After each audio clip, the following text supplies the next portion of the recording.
have shit that I have to do, Mike. That's true. I can't do it. That's why you said 6 or 7. You gave me a choice. You went with the Did choice. you not give me a choice? Did I give you a choice? Huh? Hello, my good friend. I gave you a choice, right? You did. And no, you gave me a choice. I gave you 2 choices. I gave you, and I choose one of those choices, right? You did. Let me have it, bro. Come on. It's a damn shame, man. It is a little bit. We supposed to start at 7 o'clock on the dot. We got people waiting on us. It's 7:04. Make them wait. No, we don't do that. This is not color people time, Mike. I mean, we on time. What? We 4 minutes late with some technical difficulties, man. Your technical difficulties. Just slightly technical difficulties. It ain't nothing major, you know. Ladies and gentlemen, this is what I be talking about. When I be talking about it. I'm sorry, bro. What was you doing? Look, it don't even matter. It don't even matter. Cooking? Huh? You was cooking? No. I wasn't even at home. I just literally just walked in the house. Oh, so you weren't even at home. I wasn't at home. I literally just walked in the house, bro. I'm here now, bro. Don't even matter what I was doing. I'm here. I'm here, bang. We live, baby. Some Dude Pod. What's good? How you doing, Mike? I'm all right, bang. Besides the fact that I'm making you upset right now, how are you? No, you're not making me upset. I just like to be on time. All right, we on time, baby. Can I be on time, fam? We on time. All right, man. Make sure you rate, like, subscribe, download Some Dude Pod on anywhere you listen to podcasts, anywhere. That's Apple, Spotify, Google, Stitcher, TuneIn, iHeart. Wherever you listen to podcasts, you go ahead and listen to it right there. Some Dude Pod.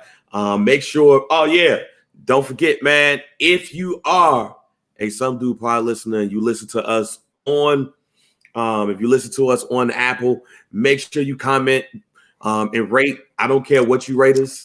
You know what I'm saying? You might listen to today's pod and be like, I don't mess with them. But you might like the merch. So what are you doing, fam? Is you eating candy, fam? You know how we do it. But that's in the mic, Mike. Oh, I'm sorry. Forgive me. Oh my God. But no, man, make sure you do that because you'll be entered to win some free merch from us. So go ahead and take care of that. They're going crazy on the page today with the merch. Yes, you know what? That made me feel good today, Mike. That made me feel good. Shout out to everybody that copped something from the Some Dude Pod store. Everybody. I was having a good day.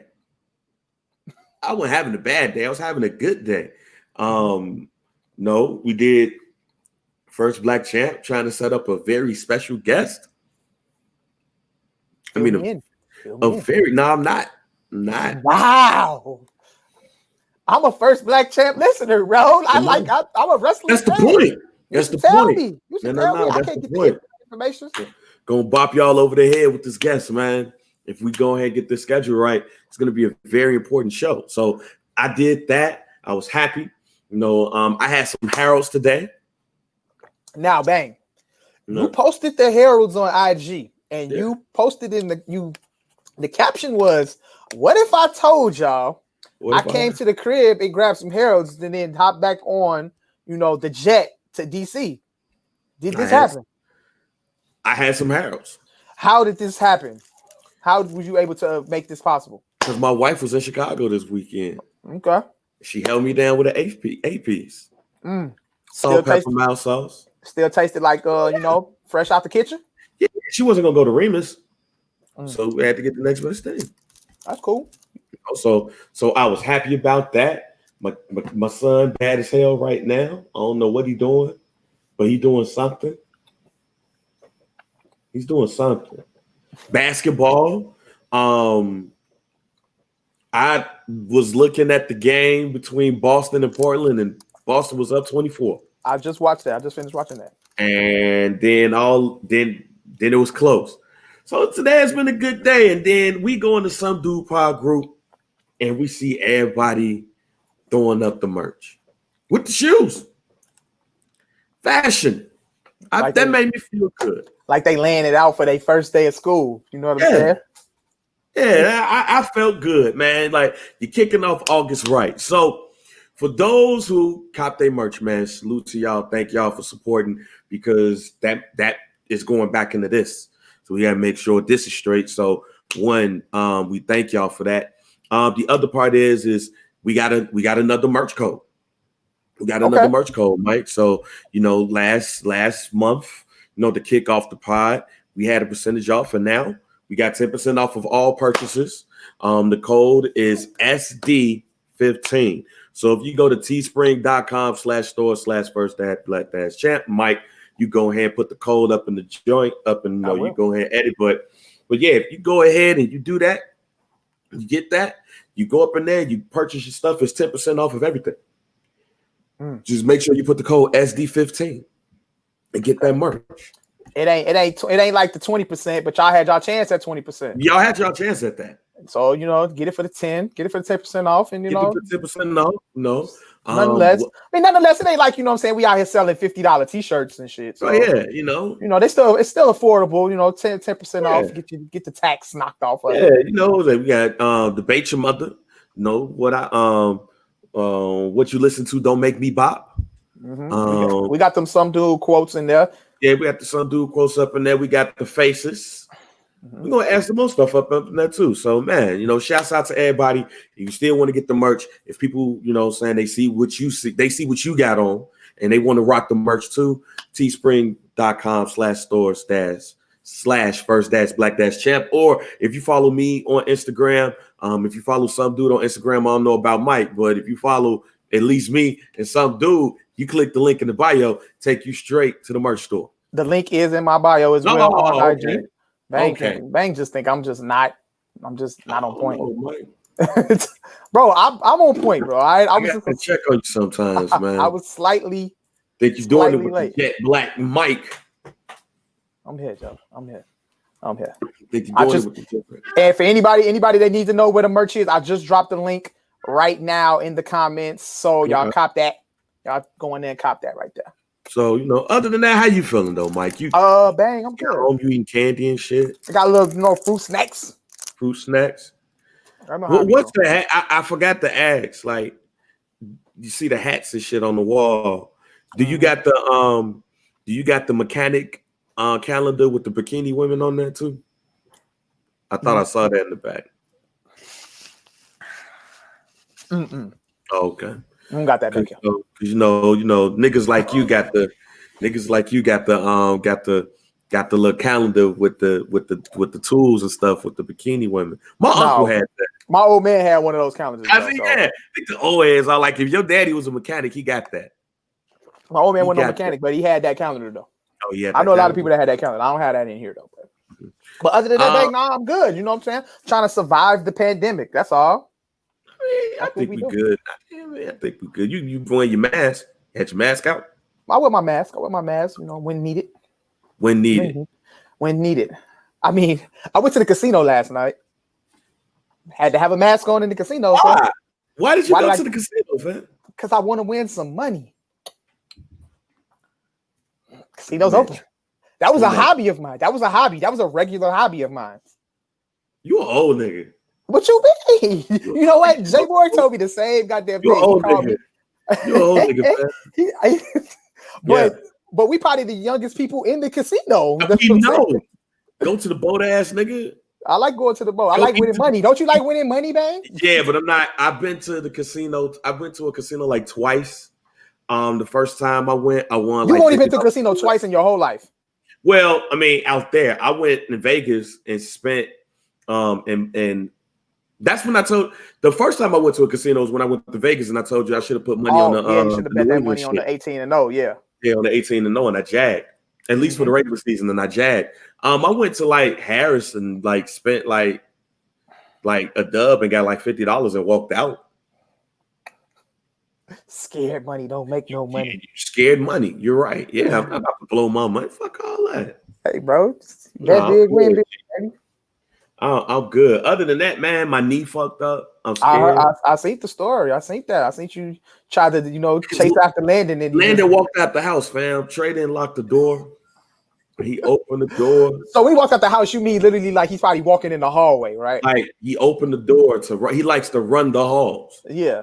So, he opened the door. I didn't know the door was unlocked. So I darted out, and I swear I thought everything in my knee was about to fall out. Everything in my knee was about to fall out. I ain't got it like that. Then I felt bad because, I tell my wife, and she was like, so do you think you need to lose some weight? And I was like,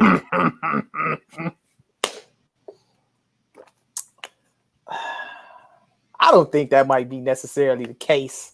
I don't think so either. I mean, I'm fat. I've been fat all my life. So, well, not all my life, but for the majority of my life, so I don't think it's because of my weight, but I worked an event like last summer and I stepped up on the speaker and my knee was like, whoa. So I think it's just the price of getting old, man. Bang, don't say that. Don't say that because I have similar problems. I had surgery on my ankle in high school. I broke my ankle in high school playing football. Football. In practice at East, yeah. At East. Play football? Yeah, I was on the team all 4 years. Doing what? My senior year. My senior year is when I broke my ankle. Or was it my junior year? No, it was my junior year I broke my ankle. What do you mean? What I played DB, receiver, mostly. That's probably what I played. I wasn't like raw like that. You know what I'm saying? Isdale South used to burn your ass. Huh? I get in. I used to get in like on third downs and shit like that. It wasn't nothing crazy though. Throw me in on the third down. I might be open. It might not be. Wait for you to get game out. But actually, it happened in practice though. It happened in practice. My shit happened in practice. Park River Forest couldn't wait for you to get up in the joint. And you know what? That's funny because the practice that I broke my ankle in, we were preparing for Oak Park. That's what we were preparing for. York and Lighton used to beat that ass, huh? All right, chill out, bro. We wasn't tough like that. York and Lighton used to bust that ass. That's a lie. That's a lie. But but I broke my ankle though, and I had surgery and everything like that. And I remember that the doctors used to tell me that, like when you get older, you're gonna end up getting like arthritis. You're gonna have arthritis. So I feel that now. I might have arthritis right now, Bang. I have random pains in my ankle, like when it rains. When it rains and when it's cold, yeah, like my ankle just starts acting up. So rain face ass. Hey man, before we get started, I am a little disappointed in you. What I do? You ain't seen Porky's, fam? Nah, I ain't seen that. I love white movies, Joe. Like I love the white people movies. I ain't thought that one, but I've heard stories about that movie though. I've heard about that movie. I need to watch. That's on my hit list. That's on my watch list this week. Never stayed up late on Cinemax or HBO and Porky's was on. I might have, but I probably didn't click on it because I'm like, what the fuck is this movie about? Porky's 1, Porky's 2, and Porky's Revenge. If it wasn't for Porky's, I probably wouldn't be as nasty as I am right now. See, that's the kind of shit I need to be watching. I like movies like that. Porky's put me on the path of righteousness. Yeah. Like that's why I say there needs to be a black Porky's. Porky's is basically Porky's is American Pie. And I love American Pie. And American Pie, the series, American Pie 1 through 3, I understand are classics. Really, Porky's is American Pie on steroids. Okay. Like, you can't make Porky's now. Like with the glory look with the holes in the women's locker room and all. You can't make Porky's now. Porky's is one of those movies where like the Me Too movement be like, yo, play this movie no more. And I love that movie. It's near and dear to my heart. So make sure you watch Porky's. But there's a lot of good movies that people put in the white person list. But the only thing I want to say, I didn't get a chance to say it, Mike, was damn near every movie we've ever watched is white. Yeah, but see, when I think about white movies, though, I think a lot of people was putting decent movies, but I feel like you gotta dig just a little deeper into like the movies. Like you gotta I feel like Superbad, those are like the really white ass movies. Like, you know what I'm saying? Like when it comes to like the stereotype type shit of white people and like white people and how they live. It's just, I think I saw somebody play Star Wars. I don't think necessarily Star Wars is a white person movie. I don't think it is. No, it not is necessarily. I love it, but yes, Mike, there's not one movie that, like, if it's not a black movie, which is not a lot, it's a white person. Let's keep it a buck. How many, if you were to go to a Star Wars convention, you're going to see 80% white people. That's okay. I like Star Wars. I've watched every last Star Wars.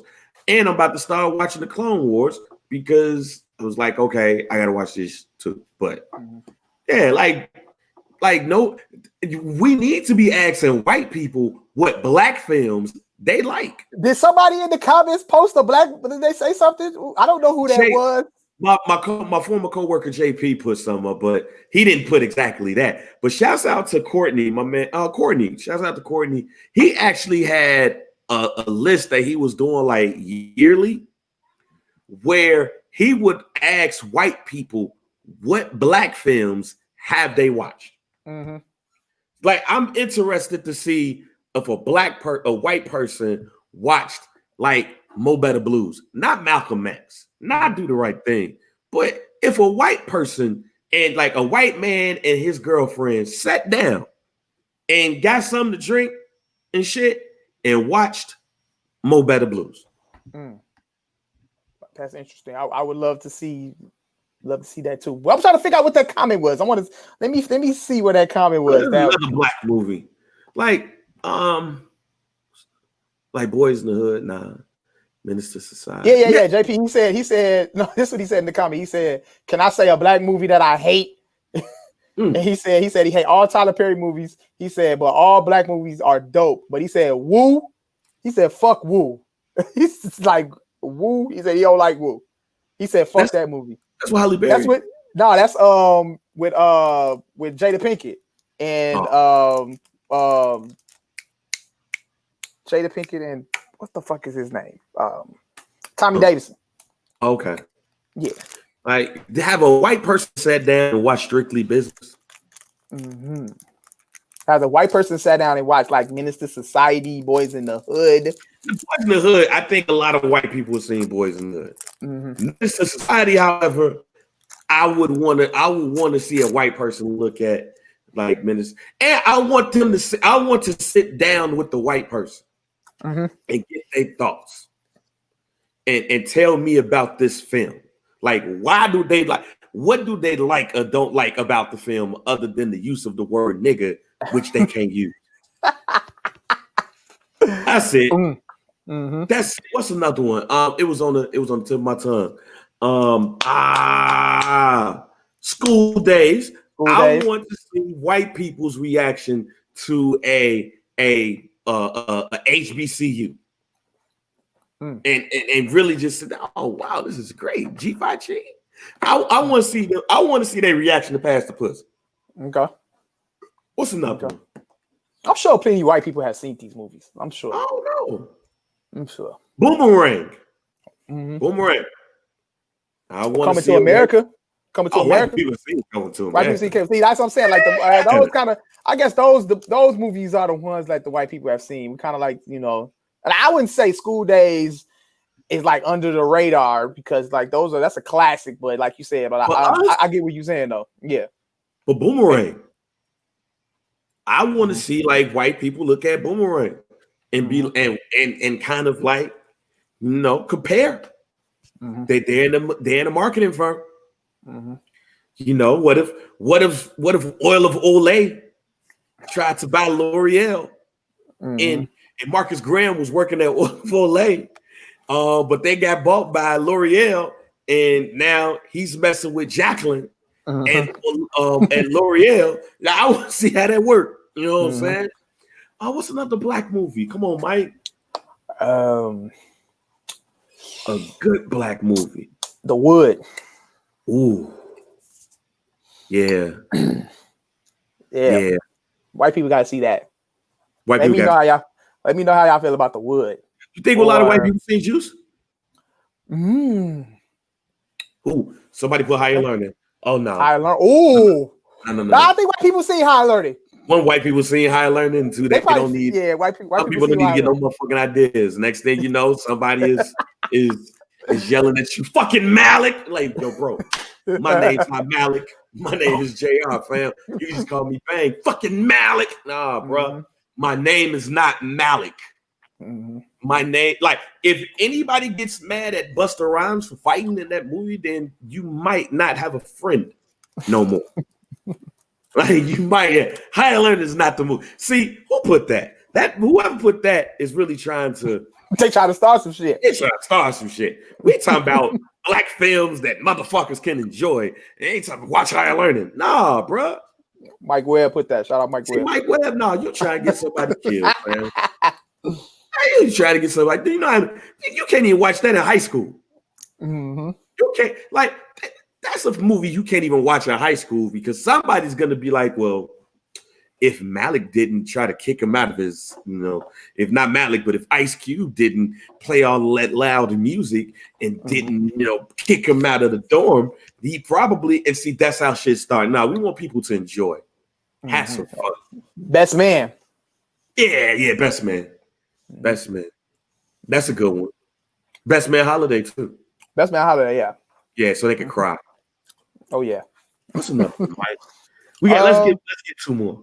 You get one, I get one. What's a good black movie? Black cinema. Ooh, shit. Coffee. Okay. I want to watch white people to watch Pam Grier Coffee. Oh shit! White people see. Chocolate. Look at them chocolates. Pam Grier's chocolates. A white man can watch that with his wife. Oh yeah. Fuck racism. I gotta think of one. I don't know. Have you? Okay, because still one of my funniest movie going moments is when me and the wife, before we was married, went to go see 12 Years a Slave, and it was a interracial couple that went together, and me and her looked at that couple. We was like, they not gonna make it tonight. They not. Because 12 Years a Slave, we could see from the commercials, this shit ain't gonna go well for niggas. And it's 12 Years a Slave. We know what's up. And it was a black woman and it was a white man. So I know that black woman saw some things in that film and was like, oh, no, hell no. And I know because it was one part of the movie where Lupita, it was one of the Lupita scenes. It was hard to watch. See, I haven't seen 12 Years a Slave. I'm done with slave movies. G, I'm done with those. It's a hard watch. It's a hard watch, especially that part. And she looked at her husband or her boyfriend, whoever he was to her. And I said it again. I said, they ain't gonna make it. There's some movies you just can't take. You can't take. But I throw bone on Soul Food. DG Soul Food, Brown Sugar. Poetic Justice. Poetic Justice is another one. Stella Got Her Groove Back. Yeah, Stella Got Her Groove Back. Yeah. Because if white women see Stella Got Her Groove Back, they're going to Jamaica and they're going to have sex with a Jamaican.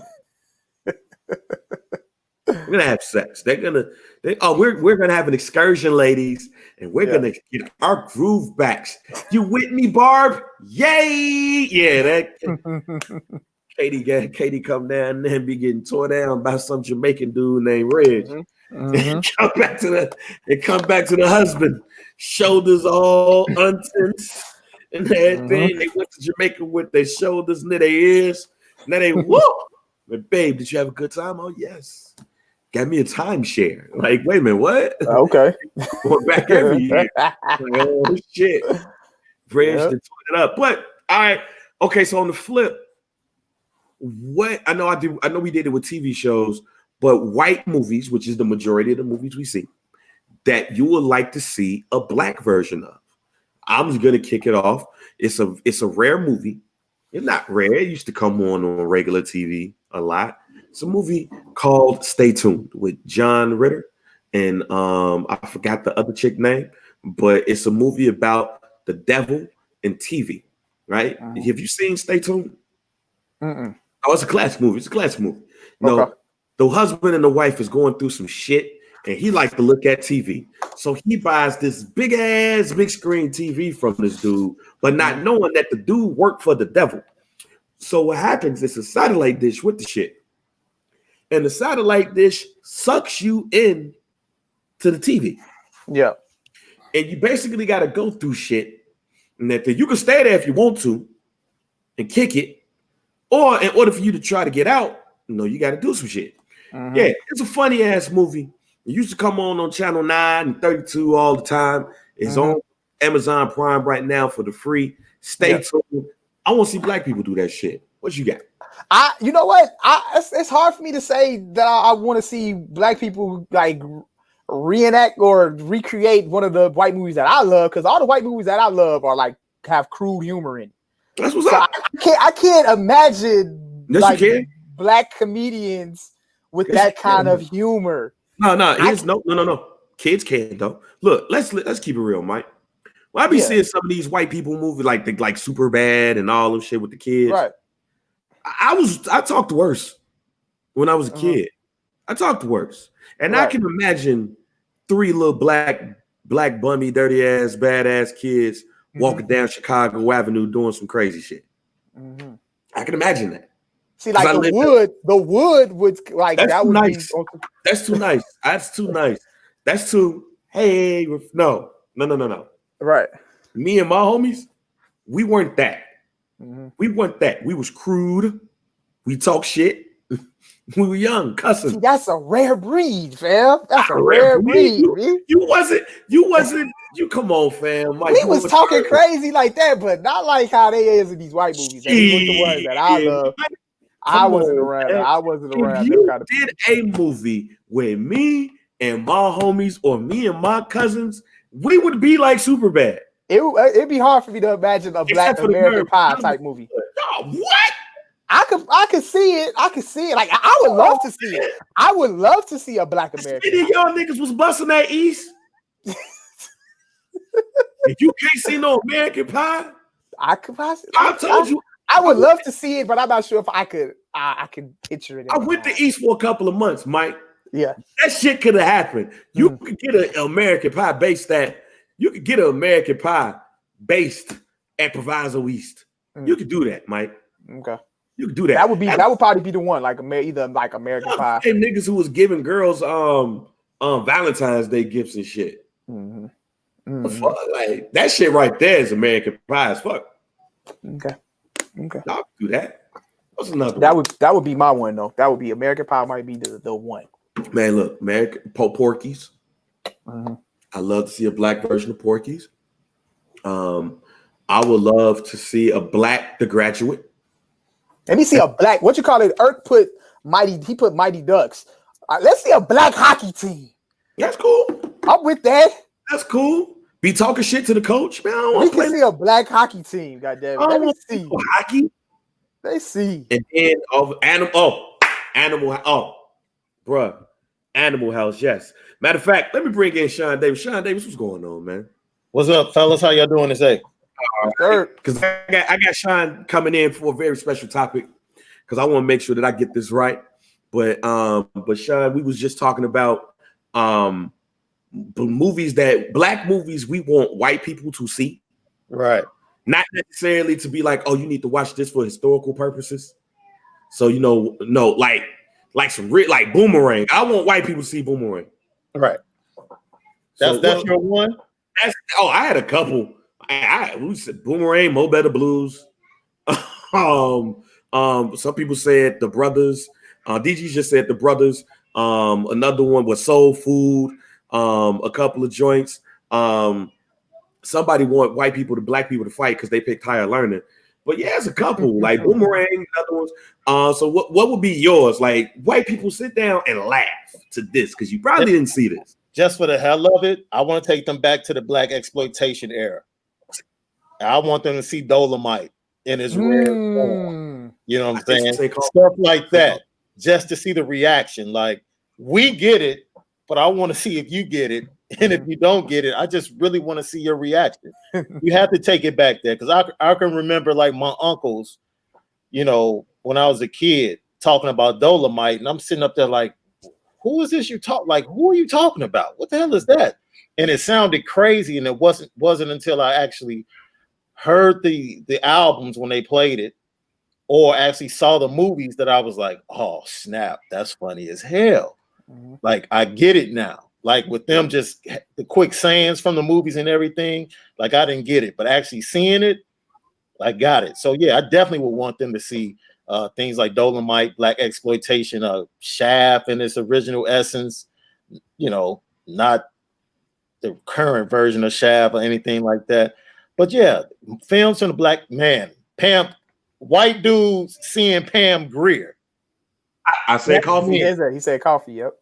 You can't watch that. White men, you can't watch that with your white wife. No, sir. They watch that. They might have a new look, man, because that's black excellence with an asterisk. Like, forget the way we talk about black excellence today. That right there, that was something different.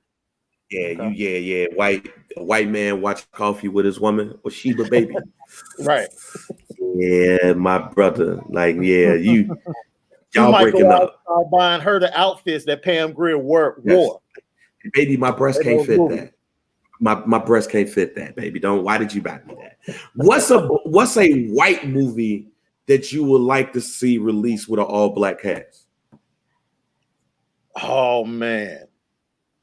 Probably the Family Vacation National Lampoon joints. I'm trying to think who would play Chevy Chase, dude. Oh man. Lil Rel. Lil Rel would be Randy Quaid. That would be dope. But I have another one though. I would like to see an all-black Ferris Bueller. Okay. I'm with you on that one. All-black Ferris Bueller in Chicago. Mm-hmm. Okay. Oh, out west. Out west, yes. It don't matter. Yeah, it don't matter. That cast, out west, out south, with real Chicago actors. Yeah. Like get Lorenz Tate and his brothers, other cast that are from the city to rep. Forget just being out west. You can have it out west and south. It's about traveling. I mean, you cutting school. Yeah. And a lot of people from out west cut school and went out south or out east because they probably had a chick over there and vice versa. Mm-hmm. Facts. I don't know what y'all did in Maywood. Y'all just y'all went to cut school, baby. We was cutting school, G. Where did y'all go? Back to the we used to have shit. I think my freshman year, they was like, yeah, Joe, we was on here, bro. We was at the corner, go back to the crib, shit. But we wasn't just going back to the crib ourselves, obviously. Oh, okay. You know what time it was, nigga. Oh, Relax, bro. Relax. Chill out, bro. You was 14 at the time, Mike. Yeah. Yeah. All right, man. I asked Shaun to come on to the show today. Shaun, how many podcasts you got, fam? Say it again. How many podcasts you got now? I'm on 5 now, man. Damn. Like 5. Like I saw the mini mics and I was like, yo, how many you damn. Yeah, mini mics is a collection. My girl Shay Swahal, she has an organization called FAM that is very similar to NABJ, but it's for black marketing execs and black marketers. It's called FAM. She just started a podcast called Rhythm and Blues, and it talks about the marketing effect in America dealing with blacks and different topics. Mm-hmm. And she just did a podcast on the renaming of the Washington Redskins that'll probably be posted this week. That was really dope. And she's had guests on. This is like episode 4 or 5. So I kind of co-produced that with her. Have another one coming up. Decent Proposal, not indecent, but the Decent Proposal, which is kind of going into lifestyles, man, and whether or not we should have one partner or is marriage the real thing, and being polyamorous and all of those type of things. Oh man! Oh yeah, we're about to start recording that in like 2 weeks, and then of course, according to sources, my guys Brian Crawford and Christopher Kaysen, when we talk all NBA, get some music and stuff into it. And some other things in the work. So yeah, I'm up to 5 right now, man. I'm up to 5.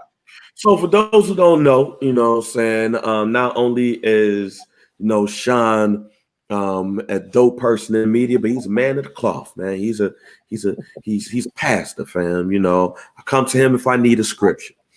So So when I saw the Jonathan Isaacs, for those who don't know, Jonathan Isaac, forward, small forward for the Orlando Magic, was the first and lone player to not only stand but not wear a Black Lives Matter shirt. I think it was Myers Leonard didn't stand up yesterday, and Pop and Greg Popovich and Becky Hammond didn't kneel for the national anthem. They stood, but they had Black Lives Matter shirts on. And Pop, I don't think we could question Pop if he's an ally or not.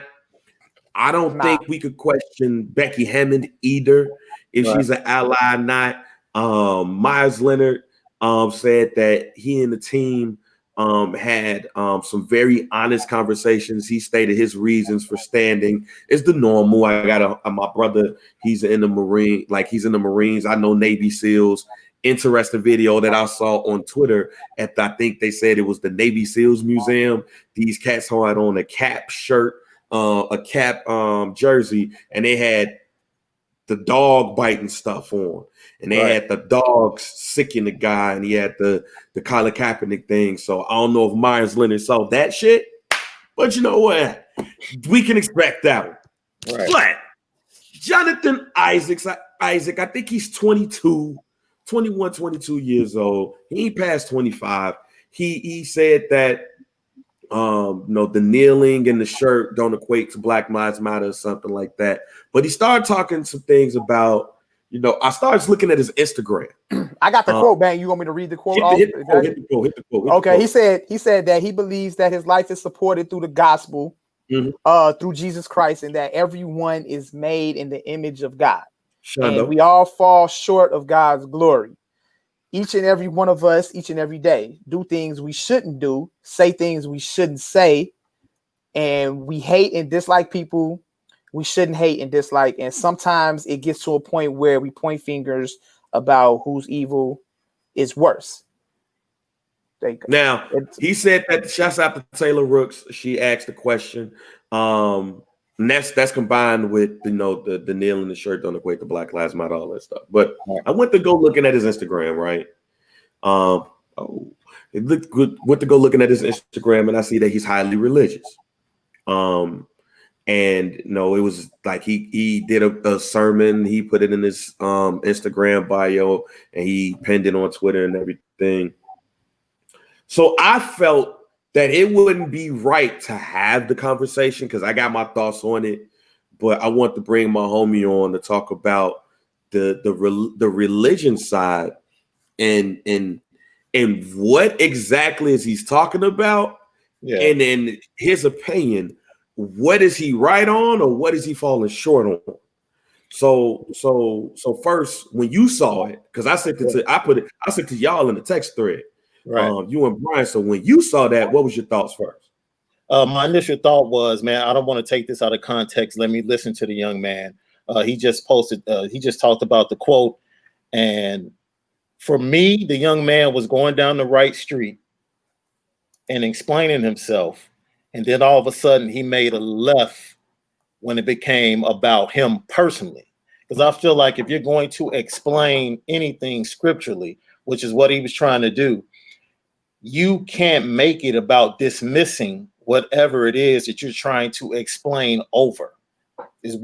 So in essence, he had to be mindful of the fact that his teammates and other people are in similar situations as him, as far as being a Christian, going to church, having their lives influenced by the gospel, and they might not feel the same way.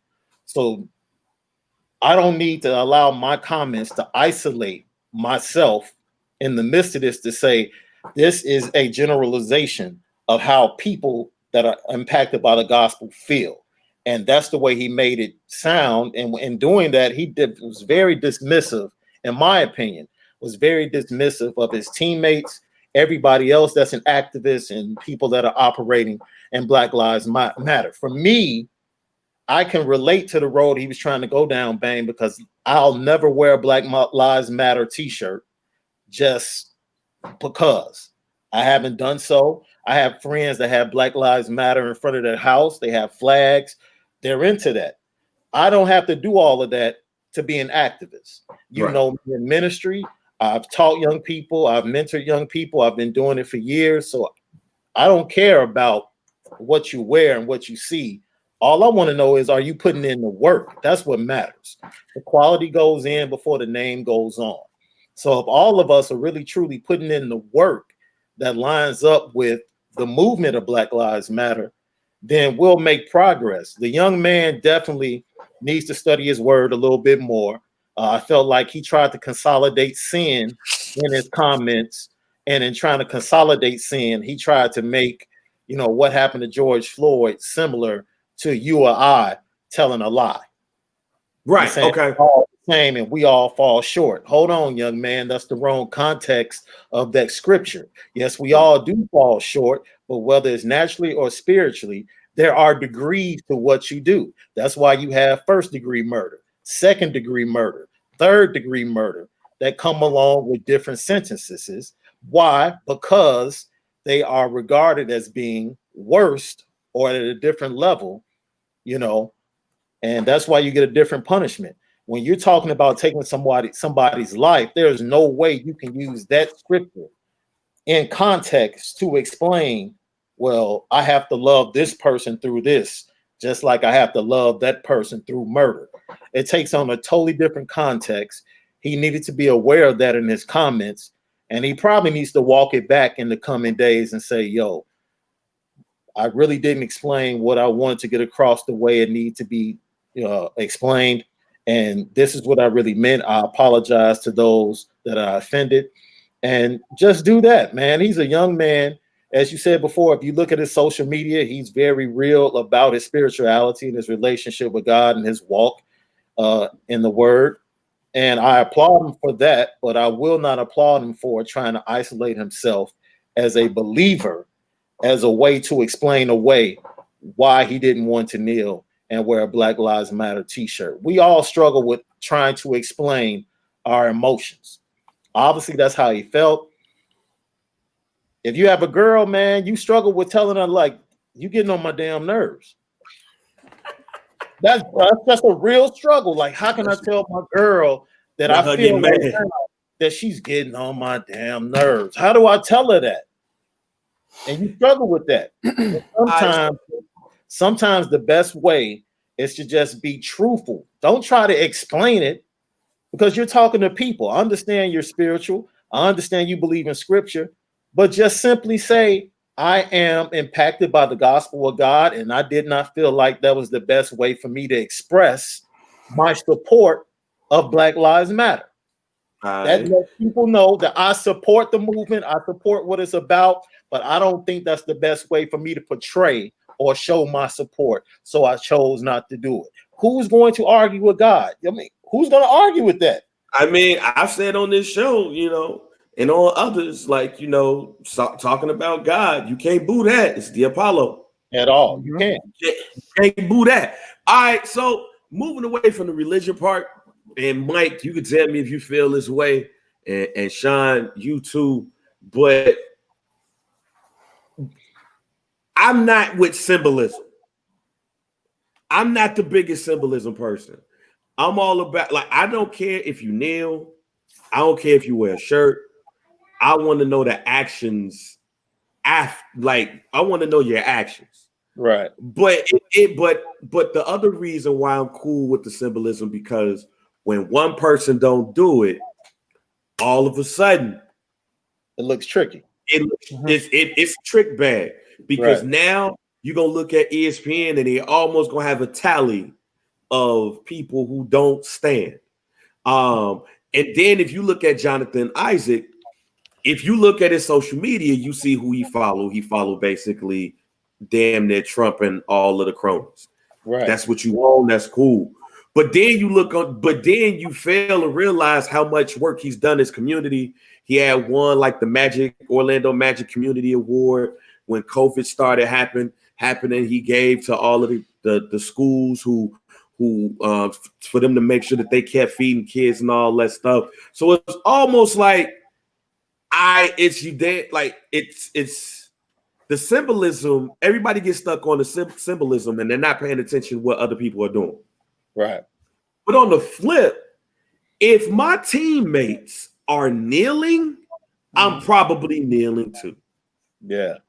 We've all played organized sports, and you don't want to be the one, because then the attention is thrown on you.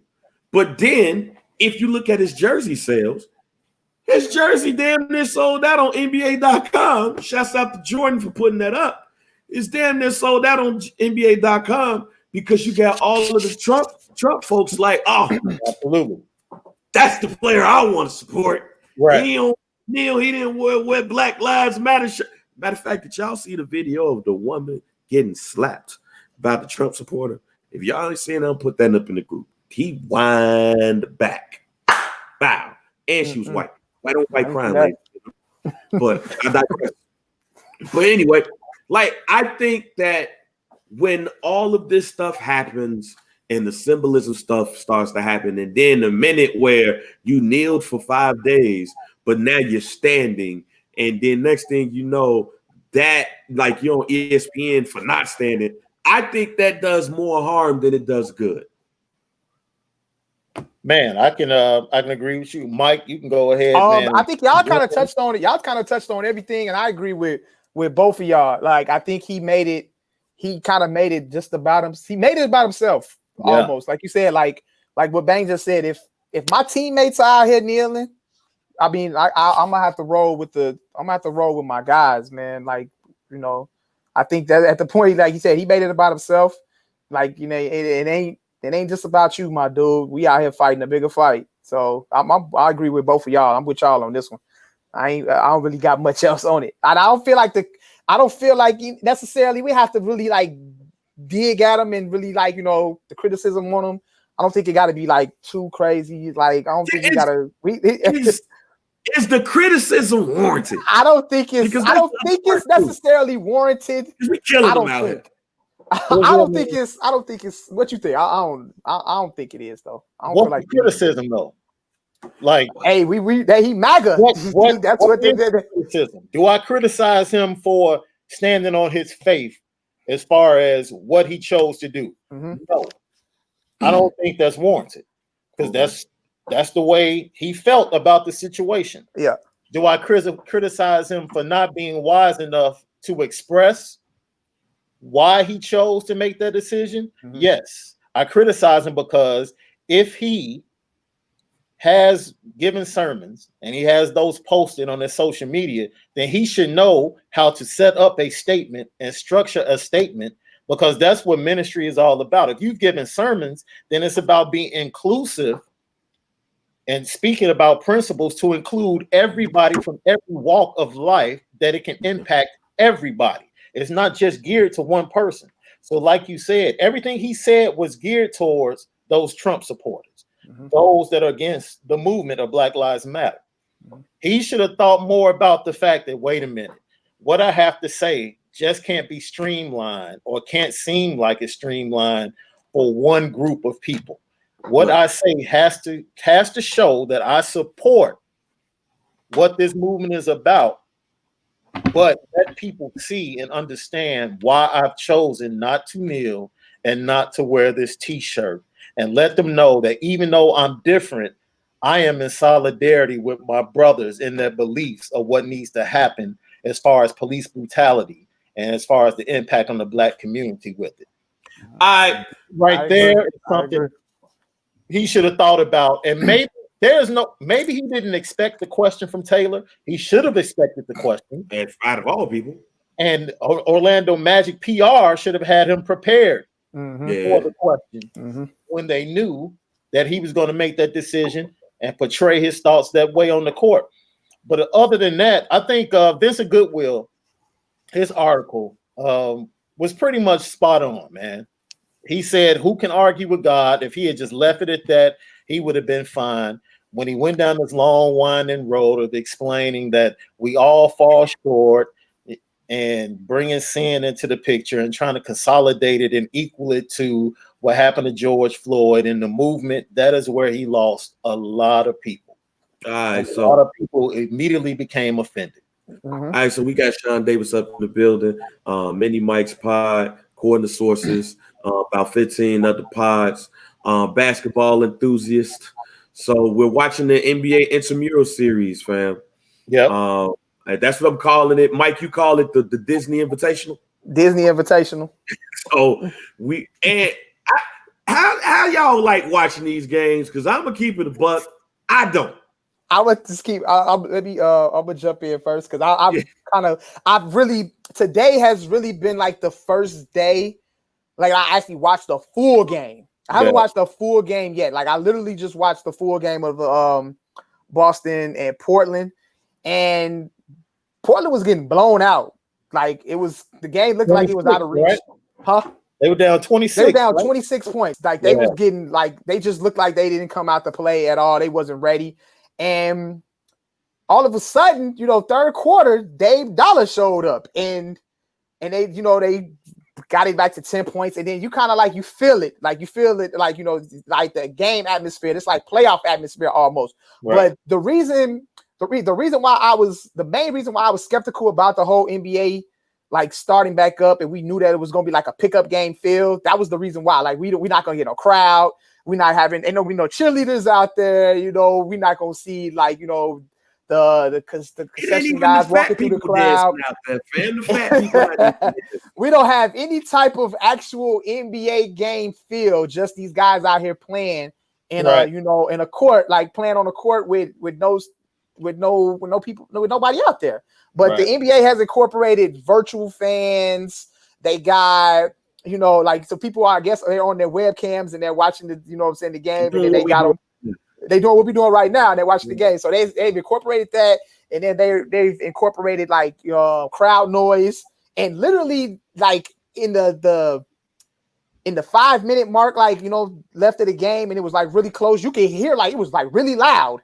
You can almost think that we in an arena, they're playing in an arena. It was that loud. The crowd noise is defense. You think it's people there. So that kind of restored the feeling for me. And I was like, okay, if I can get any game like this, I'm cool. Yeah. You know what I'm saying? I put on Twitter, I said, I'm sold on pandemic basketball. I'm cool with it. If the games are going to be like that going forward, I'm all right with it. Those games like that Portland game, anything involving that 8, 9, 10 seed out west, is going to be good basketball. Oh yeah, right? Because the Portland Memphis game was dope. Mm-hmm. Yeah, they went into OT. The Portland Boston game was dope. The Memphis San Antonio game was dope today. That went down to the wire. Now San Antonio's the 9th seed, chasing Memphis. So facing that 8th seed, those are going to be very compelling games. Like you said, the atmosphere today was funny. Being able to watch Paul Pierce on his couch go from jumping up and down to kind of having the sad face. Yep. When Portland took the lead in the fourth quarter. I seen a shot of Paul Pierce. I think he was asleep or some shit like that. Yeah. I'm like, is he sleep? So it was crazy though. And then they had Jason Tatum's son. He was on there as well. Yep. So, I think that's dope. I think that's dope to incorporate things like that. But I think what sold me was the crowd noise, though. When they actually had the crowd and they had them cheering and everything like that, you're watching it and wow. So it's okay. They got that NBA game feel in it. They've done a good job of getting it to as close as normal as they could. Just something. I was doing the game, producing the game on Friday night, the Houston-Dallas game. And then post-game, John Barry was talking about going into it, how difficult he thought it would be, because he thought he would be calling the game and be able to hear the call of other people that were there to call the game. Like the TV side, he thought he was gonna hear Doris Burke. And he said once they started pumping in the noise and everything that they added to it, he said he couldn't pay attention to anything. He didn't hear anything, and it was just like he was calling the game. It seemed very normal to him. So, the product to me is very. No one's playing defense. It's really they're playing in the gym. It's actually pickup game ball. They're pickup game. It's pickup game ball. I will say this selfishly before Bang. I know you about to. I will say this selfishly. Coming off the Last Dance, you know what I'm saying. Standing on that Michael Jordan is the GOAT. with my flag standing on that hill forever, I'm enjoying watching LeWashed James. Well, I'm enjoying watching LeWashed James. Oh, I'm enjoying it, man. I'm enjoying it. I'm like, if this is the demise before our very eyes, I'm here for it. So you're insinuating that LeBron James is finished? All I'm saying is he looks real sus right now in these first 2 games. That's all I'm saying. I'm not saying it is, but I'm saying down the road, if we find out that, whoa, this was the start of something, yep, it's well worth it. I was not going in that direction, ladies and gentlemen. He turned it right into the. Okay. Are you one of those guys, Shaun? You one of those guys? One of those guys? What do you mean? That that hates on, not hate on LeBron, but No, he's not. No, okay. I'm actually not. Oh, okay. You can ask. He'll tell you. I've had debates with my podcast co-host Brian Crawford about, he's been better than Kobe for 10 years. He was better than Kobe before he won a championship. Mm-hmm. Like, yeah, I've had those debates. I've defended him, but right now, I think the LeBron stands just kind of took me to a place, during the months of May and June that I was just like, you know what? He only played 2 games though. LeBron hasn't played bad. He's looked washed, bro. Nah, he about to turn it up. He about to turn it up when the playoff time comes. Y'all know how Bron coming in the playoffs. He looks very equal to MJ Wizard, dog. Okay, so that's tough. So I mean, dude, he's 35, 36, right? Yeah, it's okay. He's possibly in the best shape of his life. Years off. He didn't take the 2 years off that Mike took. So at some point, it's going to catch up with him. I don't care how he looks. I don't care how chiseled he is. At some point, it's going to catch up with him, right? Yeah. So last night, when I'm looking at Anunoby and these young, athletic, long athletes for the Raptors, and they just looking at him like, nah, you can't get past us, dude. And I'm like, do you think? Okay, so I have a question because I shitted on the Toronto Raptors. Said that they no Kawhi. I didn't think Siakam was going to be this. Right. I didn't think OG was going to be this. Right. I thought Marc Gasol was on his last legs. I had all my reasons. All right. And if it was one thing that I was wrong on for the NBA season, it was this. I said OKC was going to be dope. Golden State was going to be terrible with or without. Like, that's literally the one thing that I've been wrong on the Toronto Raptors. With that being said, first, let me go to the Intramural Disney Invitational. How are you feeling about the NBA right now, man? That's why I don't like it. It feels intramural-ish to me. I forgot who. For people who don't know what that means, explain the definition. Basically, like a gym tournament. That's what it is to me. Mm-hmm. Like this is export fitness. The export fitness section is the East, and the West is Lifetime Fitness, and they're playing in their joints, and then they're all gonna meet up at Bally's, and they're gonna hoop there. Like that. That's what this is to me. And it's not even about it's not just about the crowd. Because I'm looking at the WNBA, and Bill Laimbeer looks funny as hell. Like Bill Laimbeer is looking hilarious right now. Hold on, give me 1 second. Keep going. Go ahead. It's not about that. It just there's no defense really being played. Not yet. But see, that's what you get for Intramural. Like right now, nobody's playing no defense. These are actual pickup games. This is how pickup games are. These are literally pickup games. These are how games are. Exports fitness. I've ran full courts at export. Yeah. This is how it is. The best team loses 1 or 2 times because they was bullshitting, and then they come through and they whoop everybody's ass.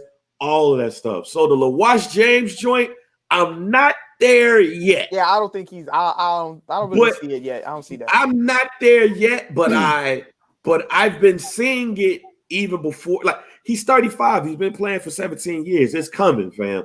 It is what it is.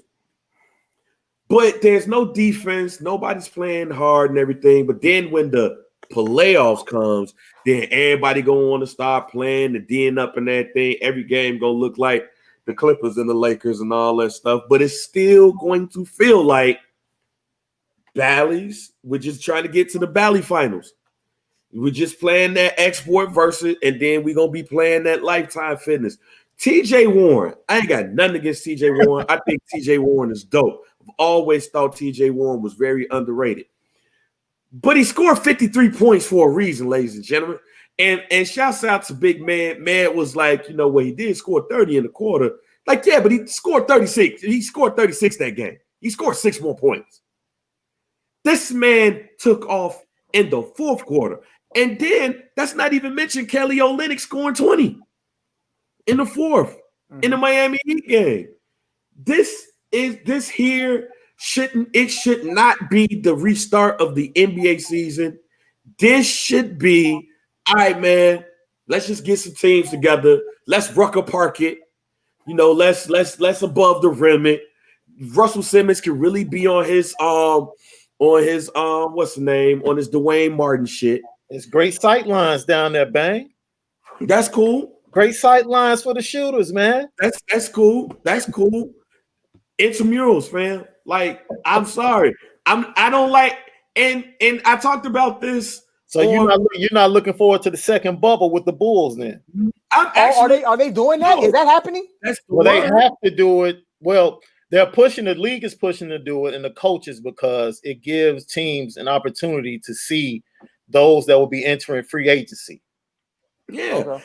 And I'm cool. So they can fill out their roster and have free agency before the draft. And I think that's going to be the template moving forward. Free agency is going to end up being before the NBA draft.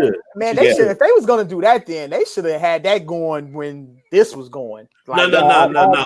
With it. I kind of agree with that. In a different area, they should have had it here in Chicago at Hoops. But they should have been. They should have had that going though. Like if they do that.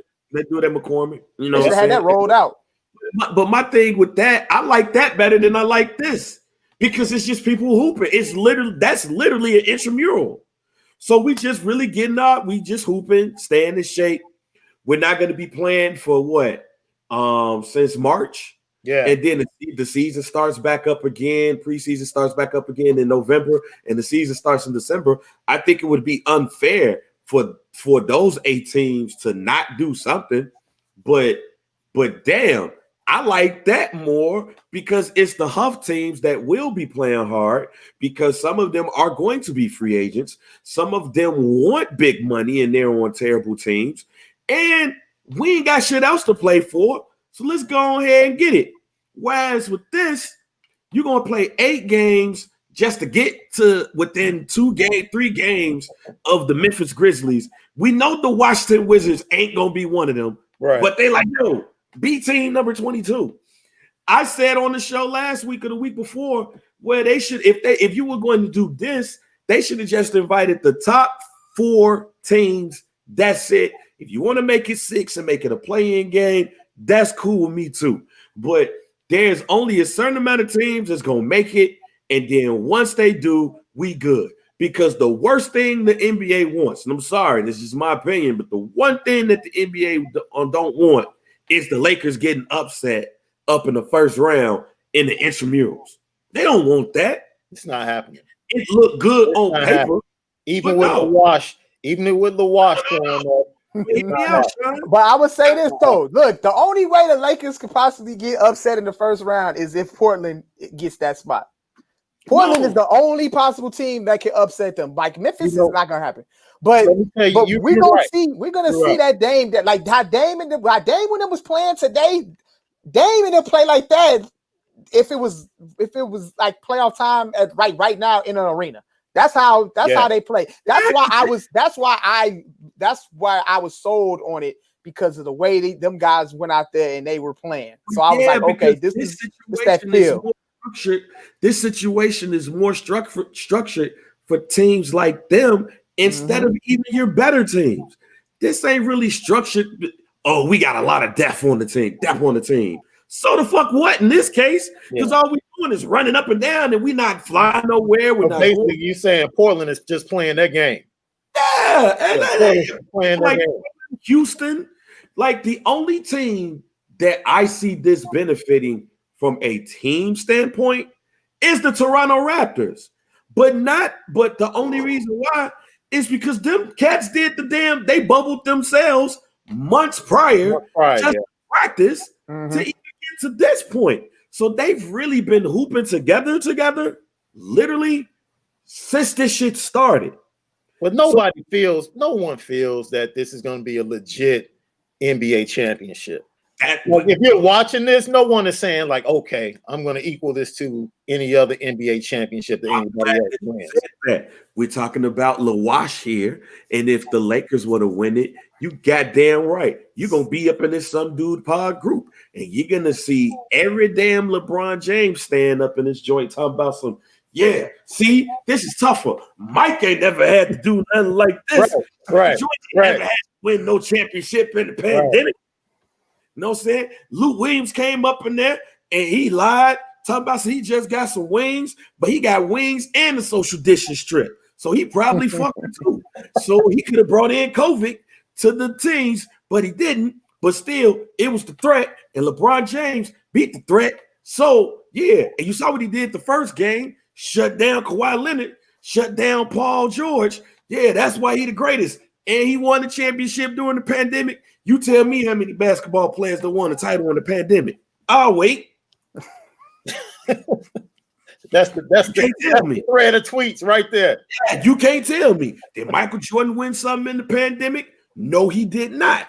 Yeah, they might have been shooting in Chicago, but that's about it. Like, I don't want to hear that, fam. Nah, I would have just cut this season off, and I would have just made this literally a intramural series. If you wanted to show up, show up. If you didn't, you didn't. Just make it for bragging rights. Don't turn this goddamn championship into some intramural finals. Then you're going to have Bill Russell as one of the virtual fans and shit. You don't want to fly his ass down to the bubble, because if you fly him down, he might get sick. And Lord forbid we lose Bill Russell to a pandemic because we want him to pass over a damn trophy. Right. Like, come on, man. Like, nah, it's just hoop. If they would have just said, yo, this is a little invitational, and even invite past and present players from the team. Like, you know, maybe Pooh Richardson still got it. Maybe Gary Trent want to play with Gary Trent Jr. Come on, man. Maybe. You know what I'm saying? Maybe. I do something like that. I don't want to see this. Then you see Paul. So basically you're saying this has little to none entertainment value for you. Man, fam. Like, from Mike, you said today. Today is where because I haven't watched a full game yet. I've only watched pieces of every game, like the Lakers and the Clippers. When they played on the first night, I think I fell asleep, and that game was so horrible. Like up until I guess the fourth quarter, it got good, but like the first three quarters, it was bad. Like it was like they were sloppy. It looked real bad. Like turnovers were everywhere. I like it from a intramural perspective. Like, come on, man. Matter of fact, it was Cam who I was talking to, and I was saying from a basketball perspective, it's dope, but like it's still intramural. It's still me watching the homies at the gym hoop and waiting for who's next. You know what I'm saying? This is still like, you know, your girl and her girls like, yo, they at the gym, let's hoop and let's go see them hoop. And now you got to play extra hard because you don't want your girl seeing you get crossed over and get hooked on. This is not truly NBA to me. This is simply niggas hooping. It's not truly NBA, and I agree with everything you saying, Bang. But like I said, I applaud Adam Silver and the NBA for trying to do the best that they can to give it that NBA feel, like to give it the actual NBA feel. That's how I see it. And today was the day where I was thoroughly entertained. That Portland Celtics game is the one that entertained me the most. I was thoroughly entertained, and I felt like I was watching a regular NBA game. I think it's gonna be, Mike. I think it's gonna be different levels too, right? I think we're watching like the entry level. I think once the playoff seeding is there and teams go into series format, I think we'll see the games raise another level. Absolutely, I think so too. I think we'll see the players take the games a little bit more serious. I think so. Houston is never going to play defense. So if you're watching a Houston game, you're going to get a high scoring game. But I think once we get to the seedings for the playoffs and they start getting to a series format, I think you'll start seeing a little bit different package coming from NBA players across the screen. And like you said, man, it's just in the midst of this, it's just good. Look, man, I was watching the Blackhawks yesterday, dude. But then I'm like, yo, it's playoff. Dude, like NHL playoff. Please tell me NHL playoffs is not one of the best things you can watch on TV. Yeah, I mean, hockey. I can watch hockey now. How are those hockey games looking nowadays? I haven't checked out a hockey game lately. But I mean, it's piped in noise. It's the same. Okay. I mean, you know what it's like. Have you ever watched the outdoor series? Every year they play 2 games outdoors in a football stadium. Usually, that's what the feel. That's what the vibe is like. Okay, because the fans are like really far away. You have the ice rink right smack dab in the middle of the football field. Yeah, and the sound is totally different than being at the UC. It's just totally different. And that's how it sounds, man. And the fact that Blackhawks won, I'm like, cool. I like that. I'm a Chicago dude. They won. If I get to see them another 2 or 3 times, if they go to the next round, that's doper. You know, I almost guarantee one of those teams are going to be the team that win.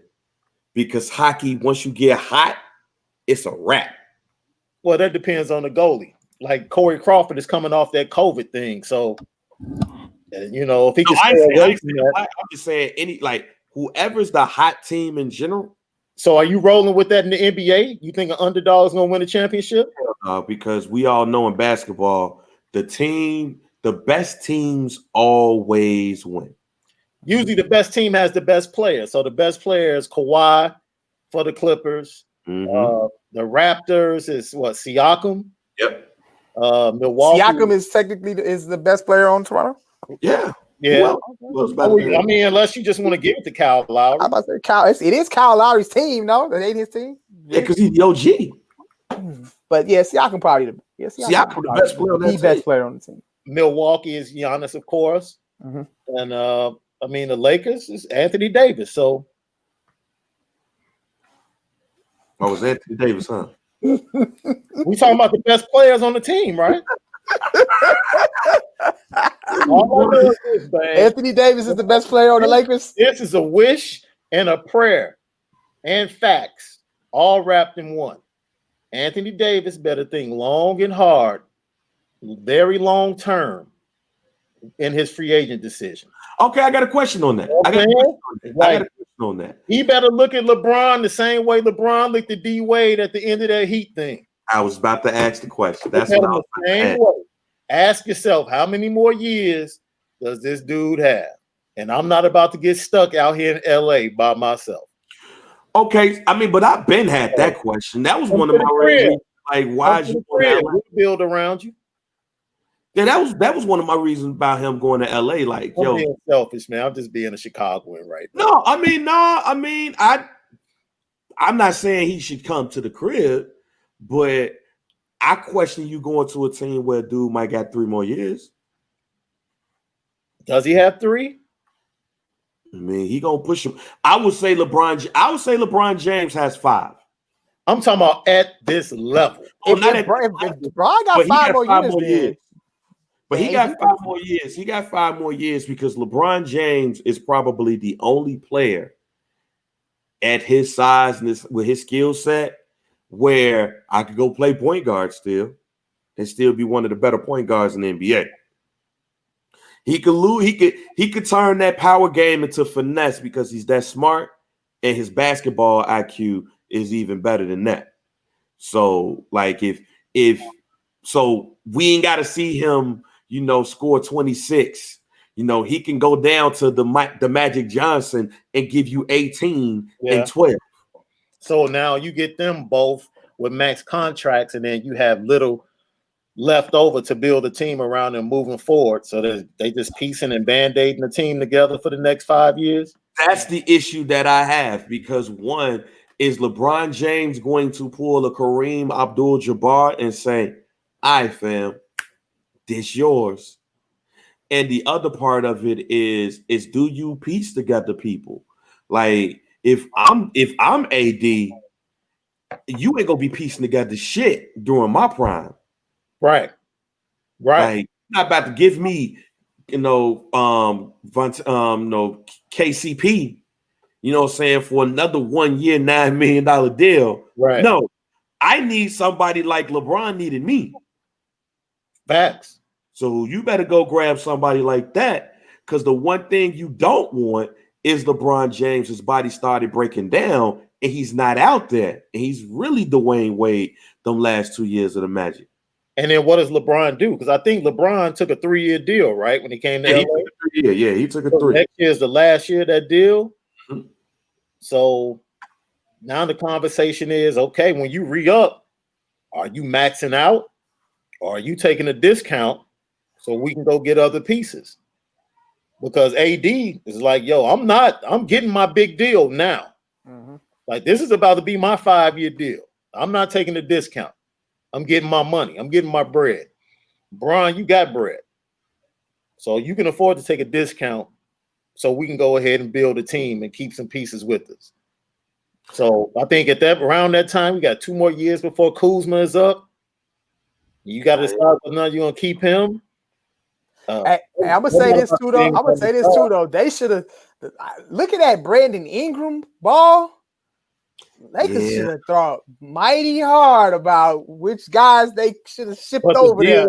The deal wasn't gonna get done without Brandon Ingram, though. Man, no. I think anybody that knew basketball knew Brandon Ingram was the key to that. He was the key to that deal. I agree. Yeah. Brandon Ingram getting busy, man. He looked good, yo. He looked good. So now what's the decision in New Orleans? Mm-hmm. Like, who's going to be the guy? Like, Zion might be the brand, but on the court, Ingram is a bucket. Right. Walking bucket right there. So who can mess those two to be like a mini Shaq and Kobe in a sense? Like, let Zion be the power dude that nobody can mess with in that paint, and let Brandon Ingram get busy. Is Zion really interesting to watch? Say it again. Zion fat? Yes, right now. Like, I thought he was looking good. Like, they from the bubble, and they was like, "Oh." I thought they said he knocked off some pounds. Did he? But remember that picture that came out was before he went and left. He came back from his hiatus at least. I don't know what his mama cooked for him, man. But he came back from that hiatus at least plus 10. So is he going to be this generation's Charles Barkley? It just seems like it to me now. If he ends up being this generation's Charles Barkley, that's pretty good. That's pretty dope. I mean, that's pretty good. I'm not saying Charles Barkley is one of my favorite players of all time. Pretty dope. But considering where we are in the world and how people shit on Charles Barkley, like what I don't think a lot of people understand is that the narrative for a lot of players is going to change, and if you're not Michael Jordan, it's going to change for the worse if you ain't got no ring. The way that the way that the media puts the value on the rings now. But do the players value the ring now? You know what? I mean, that's a good question. I don't think players value the ring. I think they get to a point where they have leverage, like Kevin Durant got to a point where he could leverage the situation to guarantee. I think if players can guarantee a ring, then they'll go get it. But like fighting for it, I don't think they're interested in doing that. When you got a guy like Dame, when you have a guy like Dame saying, "I'm cool being in Portland," like there's no way you want to win, bro. You can't bring no title to Portland, fam? No. Nah. I'm not sure what it is that they missing out there, but it's something. Hey, let's be real. Like, we've been talking about the Clippers and the Lakers. They'll be around. Luka's going to get better. Yeah. Dallas is on the come. Houston is going to stick around just because they got James. They have James Harden. They're the Atlanta. They're going to be a good regular season team. They're that throwback Atlanta. Like yeah. Dominic Let me tell you something. There's a little dude up there in San Francisco that's watching all of this. Yeah. That sit back saying, okay, y'all think we dead? And we're about to have a top 3 pick and some free agency money? Yeah, they do got money. Me, Clay, and Draymond coming back? Okay. So Golden State back next season? Forget about us. Like if they get the number 1 pick and they can mess around and flip that number 1 pick and somehow add Giannis in free agency, like this is what they've set themselves up for, Mike. Mm-hmm. They've set themselves up to be a player. Even if they just get Giannis, it might be a wrap in the West. Yeah, we got a message saying that Dallas is further from a championship in Portland. I'm going to say this, and I agree with that right now. And right now, that is at this very moment. You know what? No, I disagree with that. And here's why I'm gonna disagree with that. I think they're in the same level. I think that we get so. One of the reasons why series you trust Luka more than Dame right now. No. Hear me out. They both ain't winning shit. So if you ain't winning shit, you ain't on the same. Like you're on the same level. I think we get so caught up, and I'm trying to say this nicely because I don't want to disrespect nobody in the group. I don't want to disrespect no basketball fan. I think Shaun, you know where I'm going because once it clicked for me, it's changed forever. I think we get so caught up in competition, especially when it comes to basketball, that we don't understand that owners don't be trying to win titles. They try to stay competitive. How many true winning organizations exist in the NBA? 4? 5? 4. And you know what? We talked about this heavily. I removed the Bulls from that because the Bulls was the lucked up and got Michael Jordan. I removed San Antonio from that because San Antonio lucked up and got Tim Duncan. Everybody and their mama thought that was Boston getting that pick. And when San Antonio got it, it was like, oh, okay. And then you pair him with David Robinson. A lot of people don't know Pop was damn near out of there. He was damn near out of there. So to me, the only winning organizations that's in the NBA are the two that's got damn near every last championship. And that is the Los Angeles Lakers and the Boston Celtics. But the difference here is that the Lakers won before Bus, and they've continued to win in some type of capacity. And they really a mom and pop organization. I think Golden State has proven that at the top they want to win. So that's where I'm going. Yeah. That's the only descent. The Golden State Warriors are the only team I'll say in the last 20 years that I believe legit wanted to win a ring with and somebody would be like, okay, Miami. Well, what about Miami? What about Miami? Right? I think Miami just needed some shit to stay relevant for a little bit because I don't think LeBron James was ever going to stay in Miami past the time that he was there. See, I agree with you because I think Pat Riley is a winner and always wants to win, but I think sometimes he has to capitulate to Mickey Arison. And Mickey Arison is one of those owners like, I ain't talking in this market, we just have to be okay. Yeah, I'm not talking about the GMs. Right. I'm not talking about the coaches. Right. I'm not talking about the players. I'm talking about the people that shell out the money. I'm talking about ownership. Because Mickey Arison could be like, well, we got a ring with Dwayne Wade. We got a ring with LeBron James. We got a ring with Shaq. So we got rings. We can stay competitive. That's the same thing that the Bulls been living off of damn near our whole life. But the only team that legit try to go after it every damn year and try to pull stuff out they had, every damn year and get it is the Los Angeles Lakers, and that's why they got all of those championships. And I think that the league has a lot to do with the Boston stuff, because it's funny when somebody says that the league needs the Boston Celtics to win. And the city of Boston is not even a big market. You don't need the Knicks, because the Knicks ain't won nothing since 1972, 73. You don't need the Bulls. You need LA and you need Boston.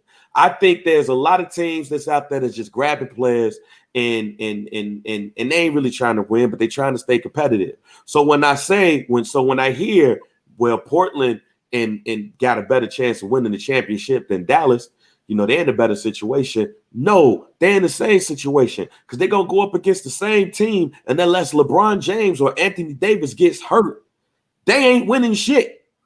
Yeah, I mean, Paul Allen, I think in the 90s. Rest in peace, though. Rest in peace. I think in the 90s, he did a really good job of competing and putting teams on the floor that had a chance to win a championship every year.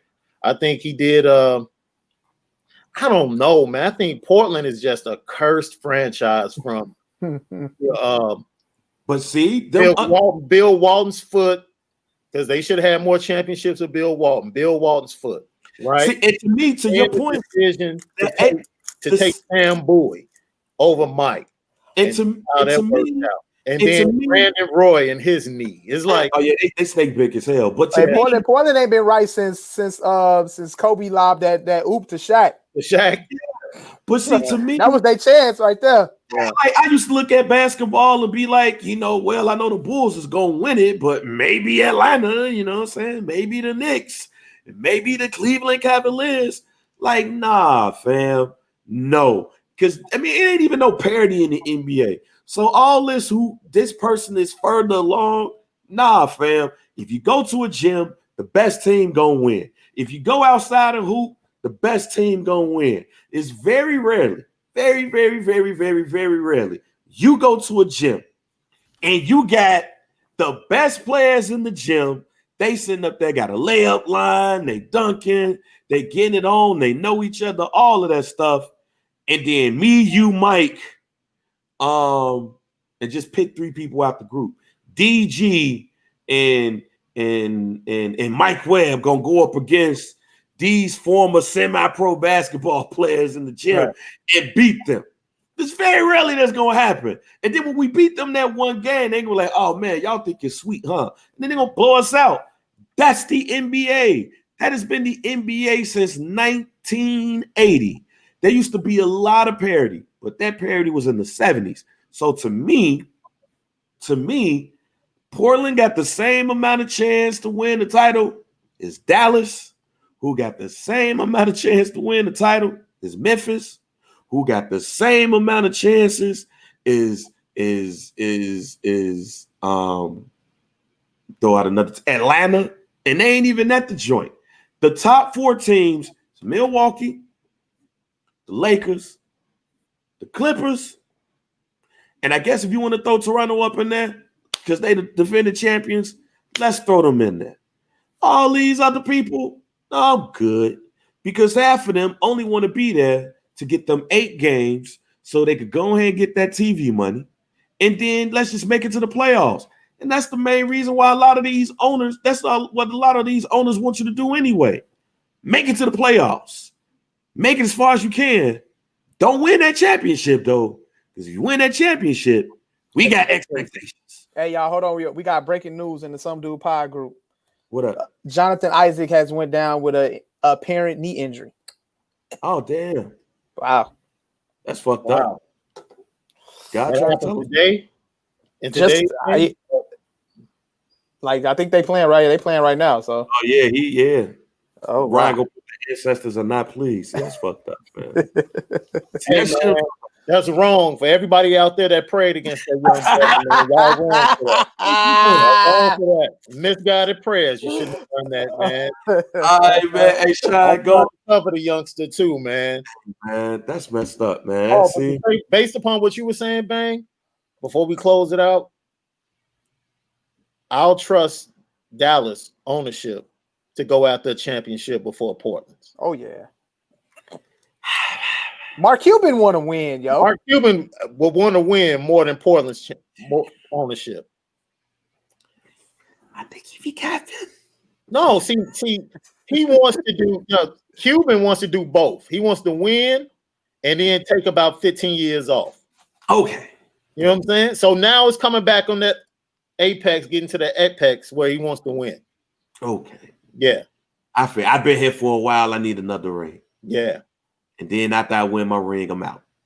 I could chill out a little bit. Because I need my fan base to because it's been about what, 9 years since they beat the Heat? Yeah. 9 years? Before I let you go, Shaun, I'm gonna ask you this, Mike. I'm gonna ask you this too. Don't it feel like the Miami Heat got the LeBron James Miami Heat teams only won more championships than the two they got? Wait, say that again. Am I the only one that feel like sometimes I'll be like, damn, they only won two, the Miami Heat? I always remember the one with D-Wade and Shaq. I always remember that one. No. I'm talking about with LeBron. Oh, like sometimes I'll be feeling like, damn, they only won two.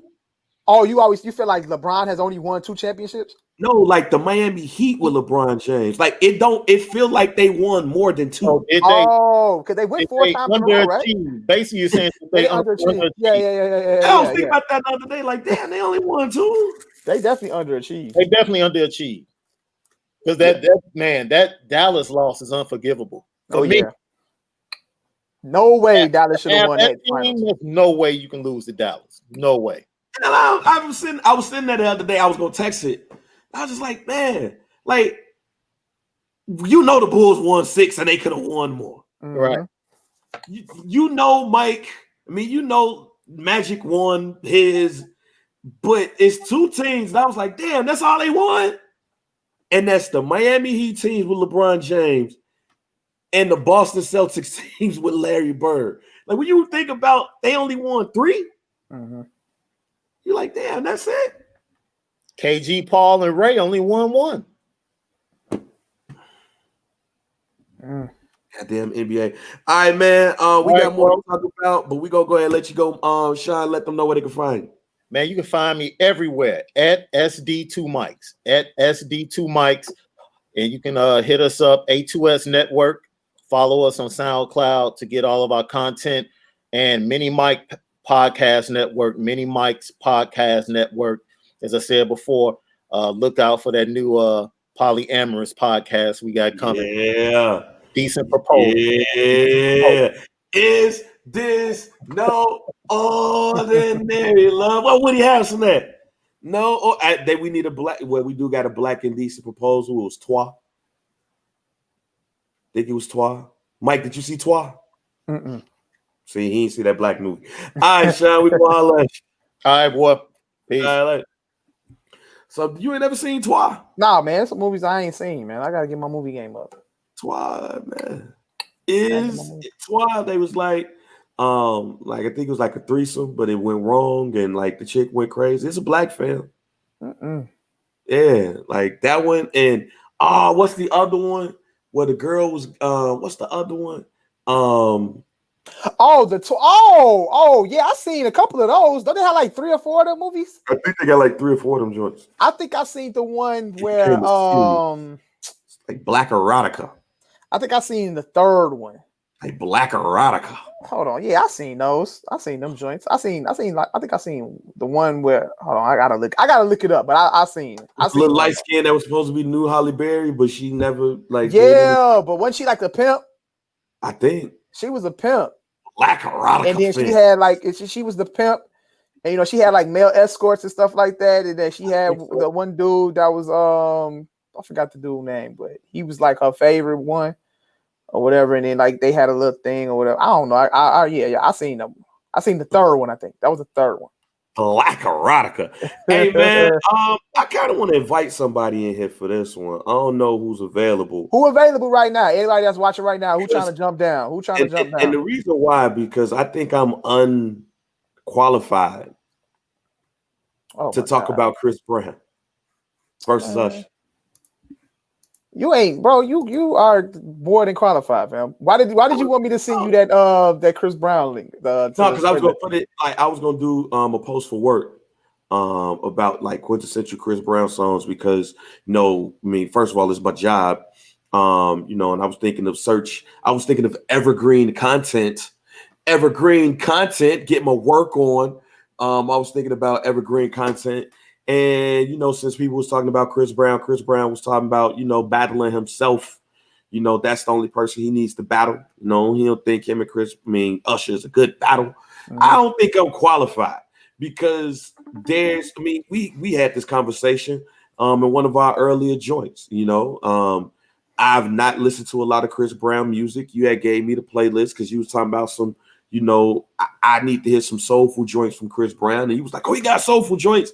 And I was like, hey, none of these motherfuckers soulful. I said, he got joints where he's singing, bro. He got some joints where he's singing. Hold on quick. Hey, Joe, what you on, fam? Hey, can you jump on a live stream real quick? Hey, I gotta put some clothes on. But it's like, I don't know. Can he get it? Oh, my God. This Jay Morg. He'll talk about Chris Brown. Real quick. He said he got to put some clothes on. Put a t-shirt on. Hey, I need you to jump on his live stream real quick. I'm gonna send you a link. I don't know if you can do it from like a. Put some t-shirt. He can put it from his phone. Like, will I be on video? Yeah. Just put his shirt on, man. Can he do it from his phone or like an iPad or something? His phone. Yeah, he put on the shirt. Computer here. Is there a camera on there? Yeah, but just put a shirt on. All right, I'm gonna send you the link real quick. Hop on. I'll tell you jump on in like 5 minutes. I'm gonna send you the link right now. Jay Morg just got through fucking. All right, pause. Yeah. All right. He just got through fucking. like, yo, he got something going on. like, hi, like, man, I just got to get some pussy. Fam. Yeah, you saw that high. That high was like, hey, in the background. Yeah, that's what And but, I think every last one of us has had that call before. We just got through fucking, and your homie call you, and you be like, hey, what up, fam? Like, hey, and then the girl be in the background, especially if it's be a random, like a girl you never met before. Yeah. Like, hey, how you doing? Because she want to meet his friends. I think every last one of us. But before we get to the Chris Brown joint, you know what I'm saying? We got what other things are happening in the world? Shit. Brandy dropped the R&B album this week. Brandy dropped a very nice album. I like it. And maybe Jay Morg, he's perfect for that too, because Jay Morg is like a man of the stars. I was at an event with Eric Benét, and I name dropped Jay Morg just because I wanted to be something. Did it work? Yeah, he was like, oh yeah, that's it. Oh yeah, Jay Morg. You know Jay Morg? Yeah, that's my man. That's my brother. Eric Benét. He's like, oh yeah. And then I got him to do some shit for me. He's like, all right, cool. It was for work. So I was like, all right, I name dropped my man. He's like, oh yeah, he's a nice brother, man. So yeah, but Brandy, I recommend y'all listen to the Brandy album. I think Brandy is dope. But more than just listen to the album, Brandy is on the list of artists for me that I wasn't supposed, like when you was growing up, no nigga was supposed to be like, yo, listen to that new Brandy, nigga. Facts. Yeah, like, no, man, you right. Okay. Oh, there's a group of art. Like, let's have an honest conversation, ladies and gentlemen. Time for an honest conversation. I'm 38. So let's say 13, 14, 15 years old, right? Mm-hmm. There's a group of artists that you might have listened to when you was younger that you didn't want your homies to know you was listening to. Brandy is one of those people for niggas. Brandy is a dope singer, but you wasn't gonna be with your niggas. You weren't gonna be with them. There you go. Oh, he got a good shirt on. What up? Shut the fuck up. Hey guys. You say you was doing some extracurricular activities and Mike interrupted. I am not. Welcome, Jay Morg. You are live on Some Dude Pod, episode 52, y'all niggas my boy. Me? Yeah, we can hear you. Can you hear us?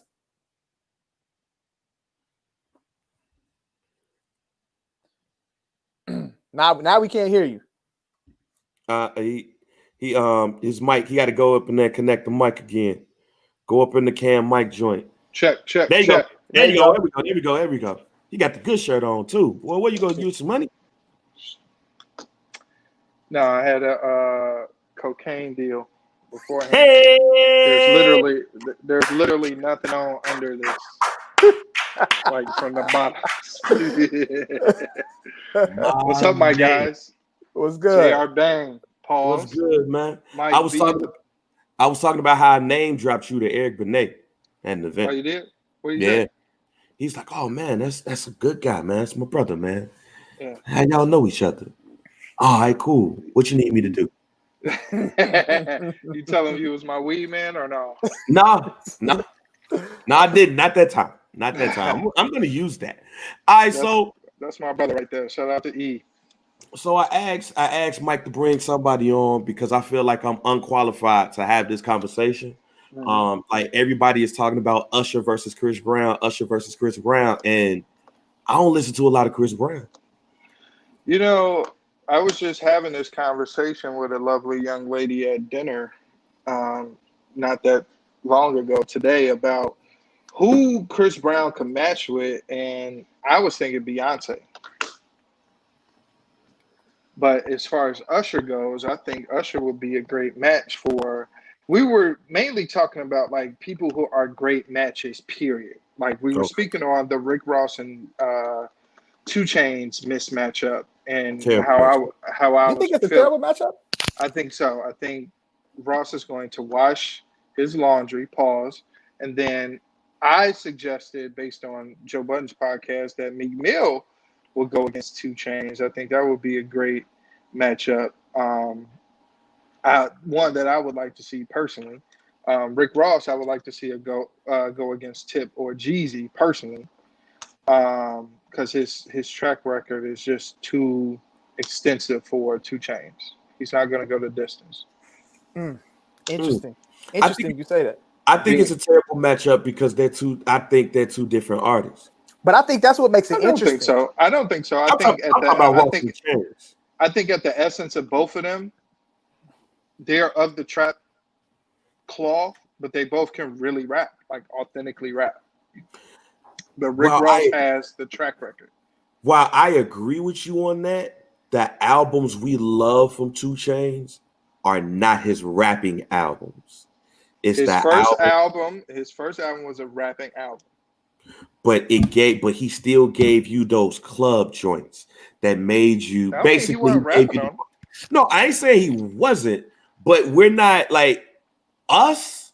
We know he rapping, but when the majority of people, especially the casuals, listen to 2 Chainz, they don't hear the bars, they hear the anthems. Whereas with Rick Ross, we hear both. Now, I will say this. I think it's not a balanced matchup. I think Ross is going to win, but he has to play his cards right because of everything. Rick Ross?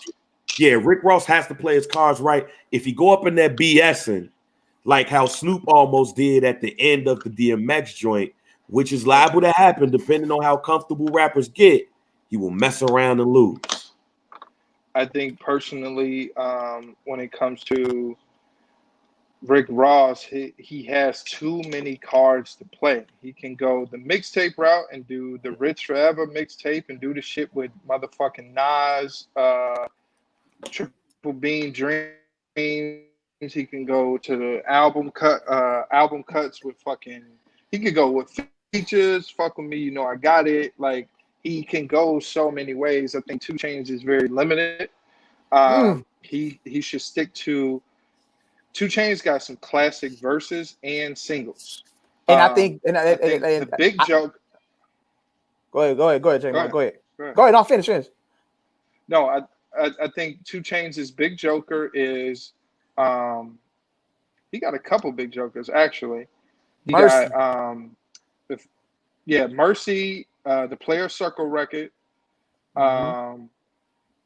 He got what's the shit? Low key, what the nigga should play that niggas don't even fucking talk about is his verse on motherfucking Schoolboy Q's first album, What They Want. Yeah, that nigga killed that shit. Yeah, but he probably won't play that. He's probably not gonna play that one. But but if he was smart, he would because his verse stands out. Yeah, he definitely marked that shit. But if you want to stick to the shit that everybody know, like that's why I think 2 Chainz has, like, people think he's gonna get washed. I think that's the advantage right there because it's not just a an album cut battle. Like Chainz got radio records, he got album cuts, and he could 2 Chainz can go 20 songs, and they all features and they bangers. Give me five viable features that 2 Chainz would play in a battle. Besides Mercy. I mean, Mercy is a go. He could play Mercy is the top. Okay. Hold on. He could play what did he have with Wayne? He could play the Wayne. Well, what Wayne he got that song. He could play his Ali Boumaier. Ali Boumaier with the game record. Yes. Game record. Nah, bro. Hold on. I gotta dig real quick because if you Chainz went on a run. If you can't, I could tell you 5 Rick Ross guest verses that he fucking killed. Really? Yes. Nigga killed motherfucking what's the shit? John with Lil Wayne, which is fucking top tier. Shit. Well, what's the shit on Lord Knows, Drake? Yep. He got way too many, bro. 2 Chainz got Drake versus 2 though. He got the All Me joint from Nothing Was the Same. He could go there. That's a banger. That's a banger. But it's not. I mean, but Rick Ross would blow that out the water with fucking Maybach Music. No, not Maybach Music. Aston Martin Music or Maybach Music. Shit. Yeah, any of the two of them Maybach Blues are getting played. Yes. Luxury Tax, whatever. Not to mention, like the shit the nigga Ross like really spits on. Like, I can tell you one song that will end the entire battle. Rick Ross's verse on Devil in the Blue Dress off My Dark Twisted Fantasy. My Beautiful Dark Twisted Fantasy. That will totally destroy anything anybody has ever recorded in their lives. The way that shit was set up like that, like the sky opened up and God came down on that shit. after the nigga, what's the nigga that Kanye always worked with, the white boy? Mike Dean. Mike Dean, the guitar riff, the solo, and then he just came in that bitch like you heard the shit. Mm-hmm. So I think that Rick Ross is just a different breed, bro. Like, he's not only thing that could fuck with that shit is Young Jeezy's first album or Tip's Paper Trail. Like, he had to go against either Tip or Jeezy. And because of him and Jeezy's beef and shit, I can see how that will be in poor taste, but, Tip will be a viable nigga. You know what I'm saying? To be honest, like, they got the relationship and all that shit. And I personally didn't want to see a Tip 50 battle. That's just me. I didn't want to see that. But me personally, I think that Rick Ross is going to win this in a landslide. I think 2 Chainz he will surprise us with a couple joints, but it's going to be hard to top the DMX motherfucking Snoop Dogg battle because that shit was just like great on a lot of levels. So I genuinely have fun at that motherfucker. But let's go ahead, Bang. Go ahead. I got a question going. No, go ahead, because I got a question on the Beyonce Chris Brown joint. But go ahead. That's what I was saying. I wanted to. We brought Jay Morg on here because Jay Morg is a Chris Brown fan. Okay, I am. Bang don't like Chris Brown. Bang don't like Chris Brown. Whoa. He don't respect Chris Brown. He ain't got no respect. Why don't you like Chris Brown? Well, we go. Bang, we try to flip it, bro. Like I literally had to. I've had to defend Chris Brown on this pod. So no. Bang don't fuck with Chris Brown. No. I am just not. It's not that I don't fuck with Chris Brown. I just am not a big Chris Brown fan. I like R&B singers. Like I like people who singing. That's who I like. Wait, you said you like R&B singles? Yeah, singers. No, R&B that sing, I like true singers. That I'm a Layla Hathaway guy. Okay. Like so it's a generational thing. Right. I guess you would say like I like singers. Like if you like what Mike is talking about is that I said that while he's a good artist, there's not one song of Chris Brown where he's like singing. and Mike gave me a playlist, and I was like, nah, he's not singing. Bullshit. He's decent, but he ain't singing. I'll dance to these joints, juke a girl to these joints, do all that, but I think I like singing as singers. You're right. What songs did you send him, Mike? I'll send you the playlist, man. I'll be Morg. I'll send it to you. I sent them some fire, fam. Yeah, and I was just I don't know what he talking about. I sent them a fire ass playlist of Chris Brown joints. I mean, sing. You talking about niggas blowing? Pause. Yes, pause. But we know Chris Brown ain't that. He doesn't cater to that style. And I understand that. That's Chris why I has said, records. that's why I said he got joints, but I'm not like when I listen to R&B, I need to be in a different mode, and I don't necessarily want to be up in there, pop out. You know what I'm saying? I feel you on that. That's a valid point of preference. Yeah. Personally, everybody has their preference. I personally like the records that Chris Brown plays. Like when I'm getting, he has songs for, the mood. Like when it comes to the bedtime, in the bedroom situation. Yeah, take you down. Yeah. Take you down. He has other records that take you down. Yeah, he does. Heartbreak on the full moon, on a blood moon, whatever that shit called. He got some joints on there. Yeah. I could definitely add to that playlist, but I definitely feel like, and truth be told, Beyonce don't have those records either. But she also can blow. Like it's crazy. Her vocals are disrespectful. But the reason why she can't, you said she can't. No, she can't. No, she can't. Oh, okay, yeah. Yeah, her voice is like Beyonce is the Jay-Z of her era, like of her lane. Like it's crazy. Mm-hmm. Like it's crazy. So, like I understand that, but why I was putting them together is, talent level, volume of work, and consistency. Like even in the bullshit Chris Brown got fucked up with, he was still producing, and does he have a classic album? That's the question. I don't think he has a classic album. Beyonce does. B-Day is a classic album. Which one? B-Day. You said B-Day. I think Chris Brown got a gang of classic songs, though. What Chris Brown album is a classic? X is close. See, you talking about the Chris Brown albums, the Bang ain't familiar. Bang ain't familiar. I'm familiar with the album. A lot of people, when it comes to, when I think about Chris Brown's classic albums, I can honestly say that I don't think he has like a set in stone classic. Oh no, nigga, Fame.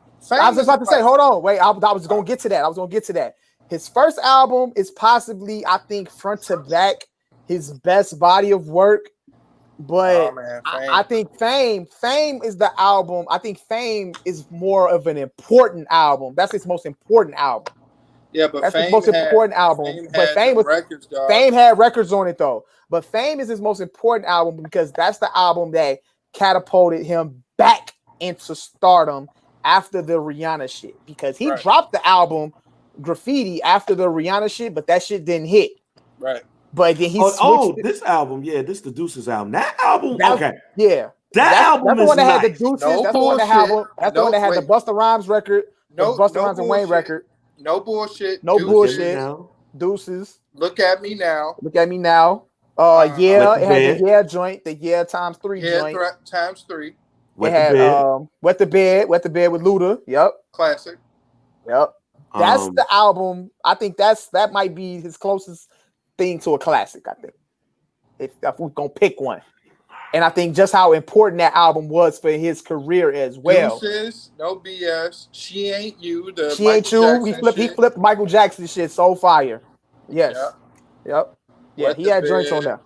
Beautiful People. Beautiful People was, he had everything on there. He had everything. He touched every genre like he could possibly touch on that album. Watch this, Mike. Watch this, Mike. Watch this.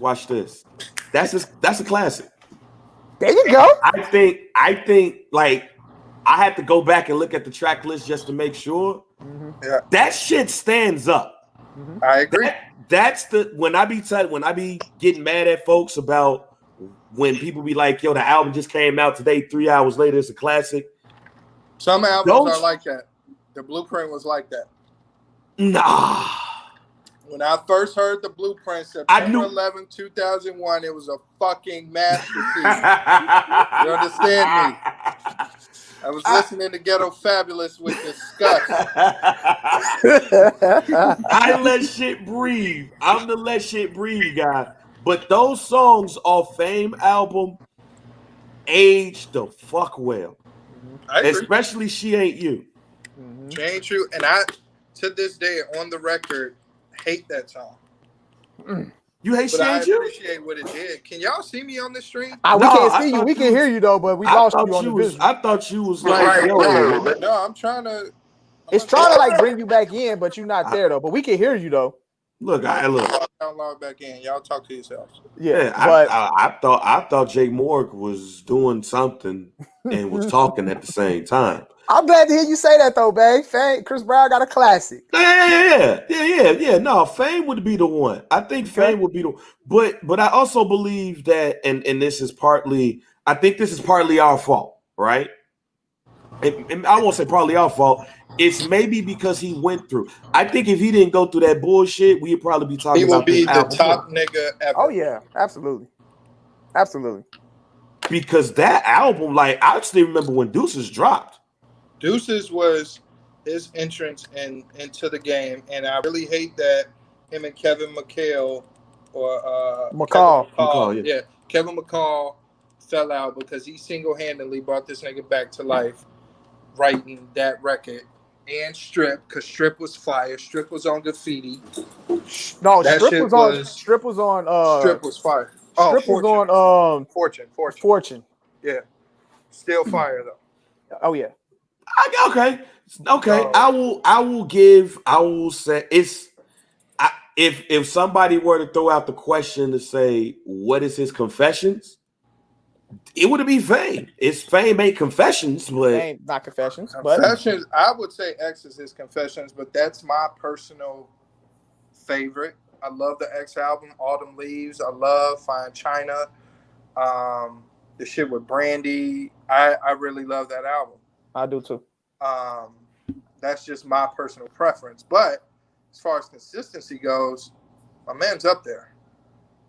Can he match up in a battle with Usher? Because it seems that it seems like the people want that. Now, I don't know if we necessarily going to get it, but when it comes to a battle with Usher and Chris Brown, can Chris Brown keep up? Chris Brown can more than keep up. But nostalgia. Now, I don't know if we necessarily going to get it. I mean, personally, I think that Chris Brown can keep up. Chris Brown has a variety of records. He can go to the pop side with DJ Falling in Love Again, where Usher played that, or Oh My God. I think it could play Yeah ×3 or Beautiful People or whatever. If you want to get on some R&B shit, like some real shit, like he played Nice and Slow. He could play Poppin' or Take You Down. Like, he got the records. Like, Chris Brown got the cheat code because he came after Usher, so he could have emulated him. But everything Chris Brown can throw at Usher can counter. Like, I agree. He can counter, and Usher go dig. If Usher has to dig deep into the Confessions bag, like he could. He don't even have to go that deep. He don't even have to dig deep into it, but he can. Usher still has the record with Nicki, Little Freak. He got motherfucking Trading Places. He better not play that shit. Trading Places is fire, nigga. Fuck that song forever.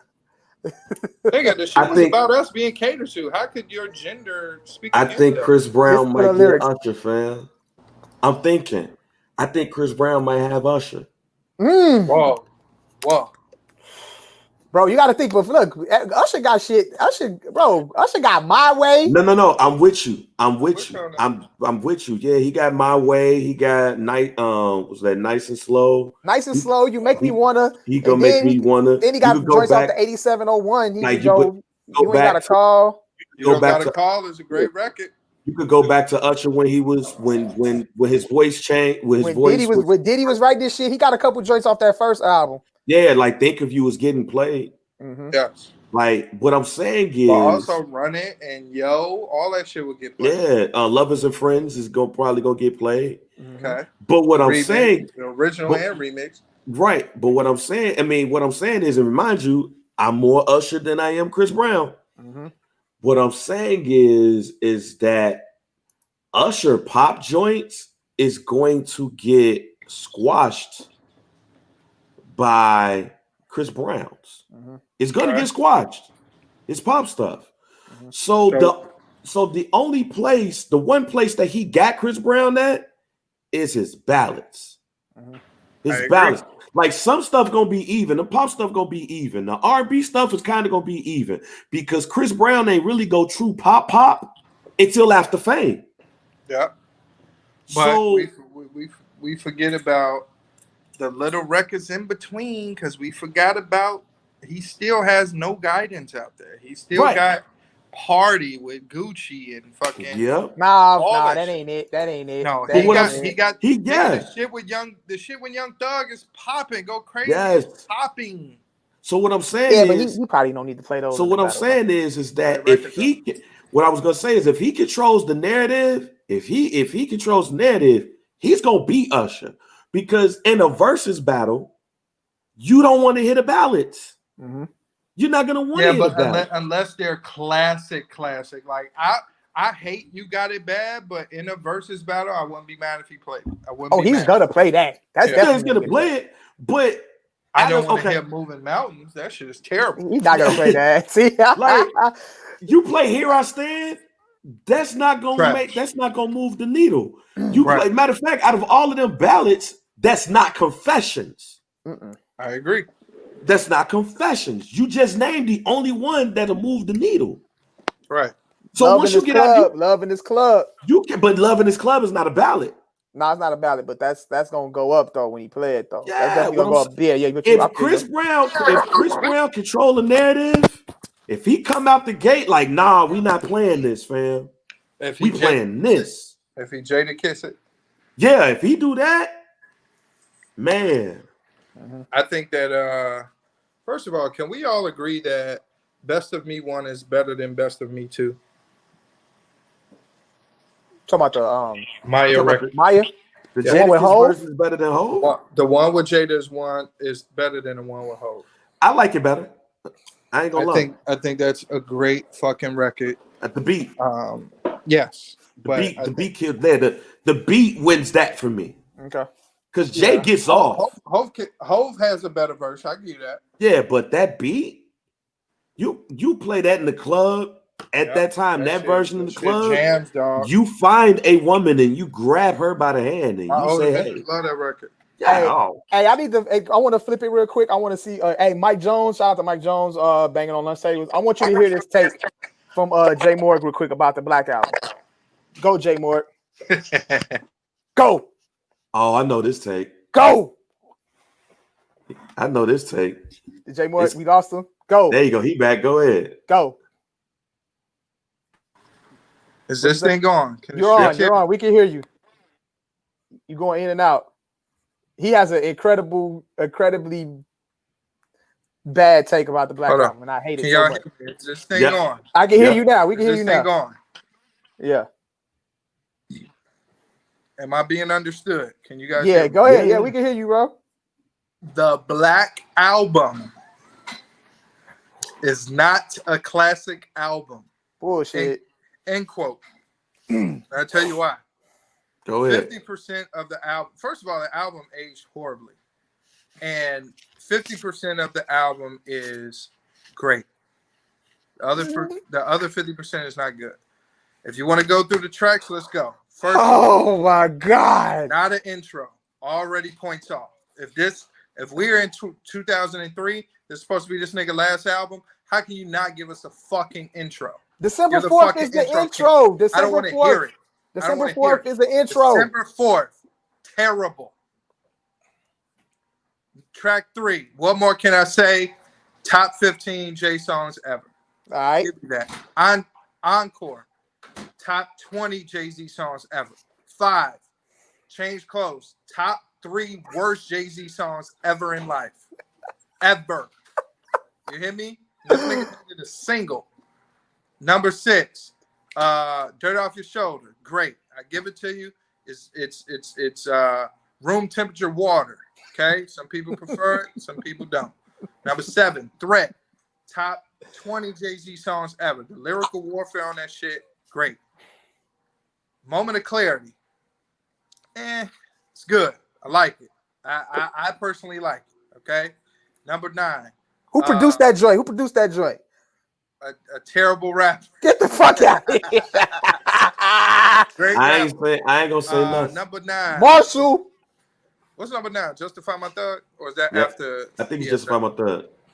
Oh, 99 Problems. 99 Problems. Okay. Great song. I give him that. PSA, top 20 Jay-Z songs ever. PSA is your favorite Jay-Z song. Why is the Evils? It's up there. Evils? PSA is damn good, I tell you. Okay. You like that, bro? PSA. Allow me to reintroduce myself. The ladies approve. Justify My Thug. Top 3 worst Jay-Z songs ever. Justify My Thug don't get the love. It don't get the respect that it should get. Terrible. Justify My Thug definitely grew on me. Lucifer, fucking great. Allure, top 15 best Jay-Z songs. My second favorite Jay-Z song of all time is Allure. Number 1 is You Must Love Me. Mediocre, and for the weed smokers would say mid. What's mediocre? Which one are you talking about? The entire album. It's mediocre. Okay. Overall, you just named a lot of great songs, and you say the album's mediocre. 50% of the album is fire. That's all. Okay. Don't kill me, ladies and gentlemen. Don't kill me, ladies and gentlemen. Can you hear me? I can't hear you. Can y'all niggas hear JR? I can hear him. I can't hear him. Say something. Okay. So you're gonna tell Good what I'm saying. So tell him we're about it. Go in and come back out, J Morg. No, tell J Morg don't worry about do that. But I'm going to because Jay's my man. He's my favorite rapper of all time. But if y'all would call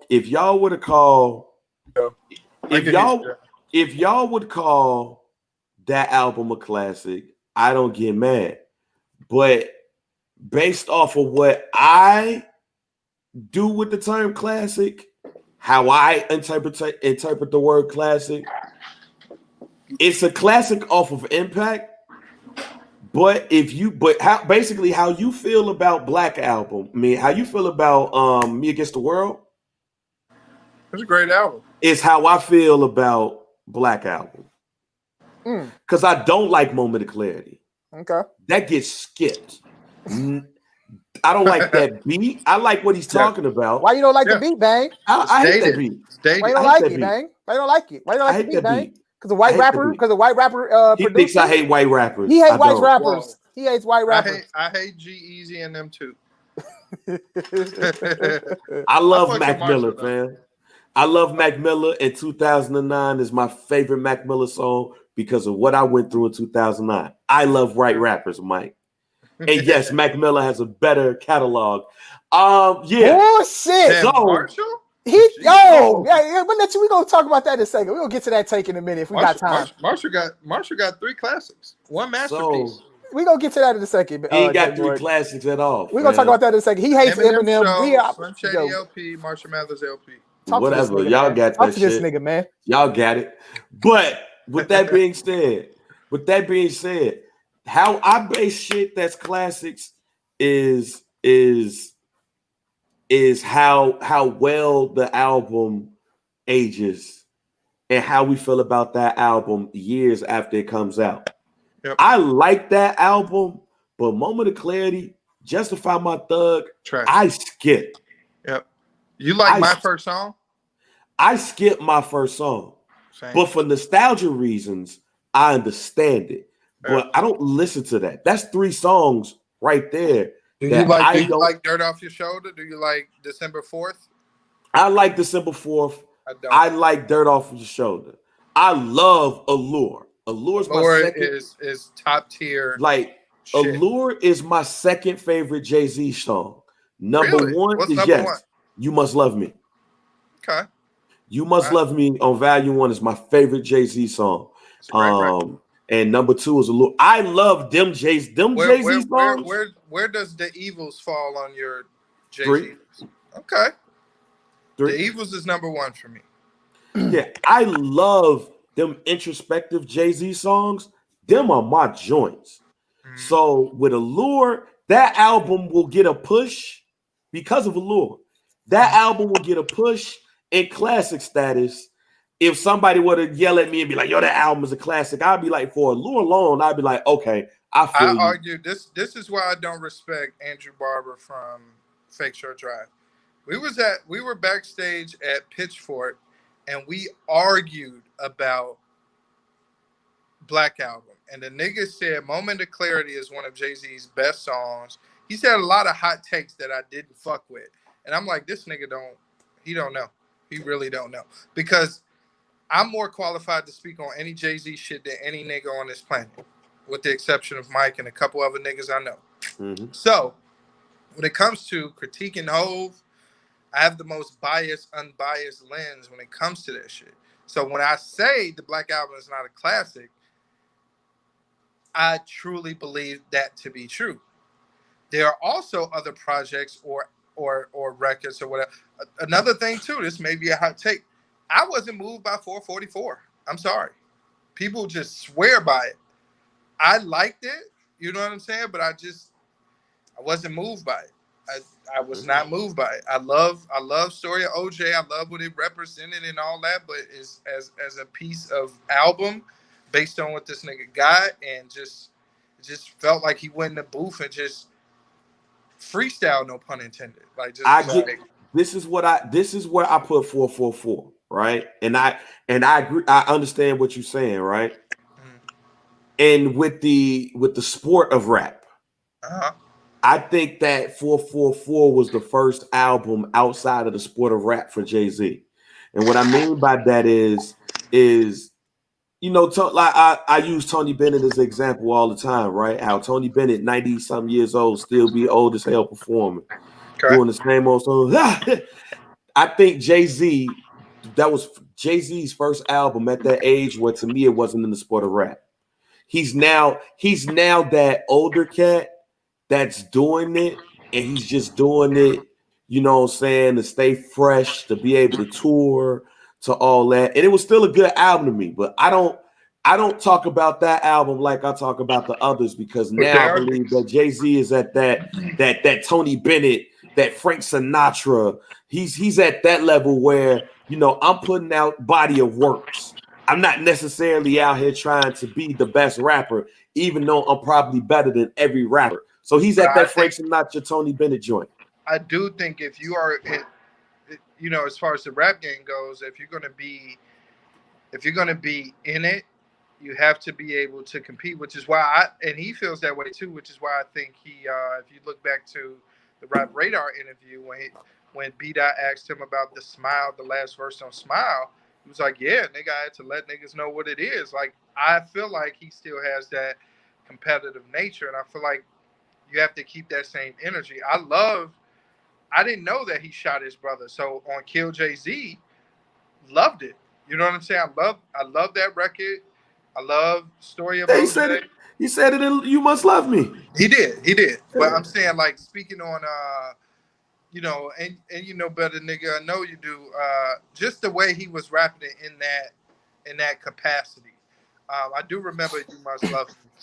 But like, just I like to hear where he was in life on that album. But if you're going to, the biggest issue I have is arguably maybe top 3 greatest greatest beats Jay-Z has ever had in his entire life was the title track to 444. Mm-hmm. If you're going to speak on cheating on the greatest woman on the planet after making something called Song Cry, I need more, dog. You need more emotion. I need like Nick, like niggas want to know. Like, I want to know, how did you cheat on Beyonce, dog? I want to know that, like, personally. Like, what white bitch did you fuck?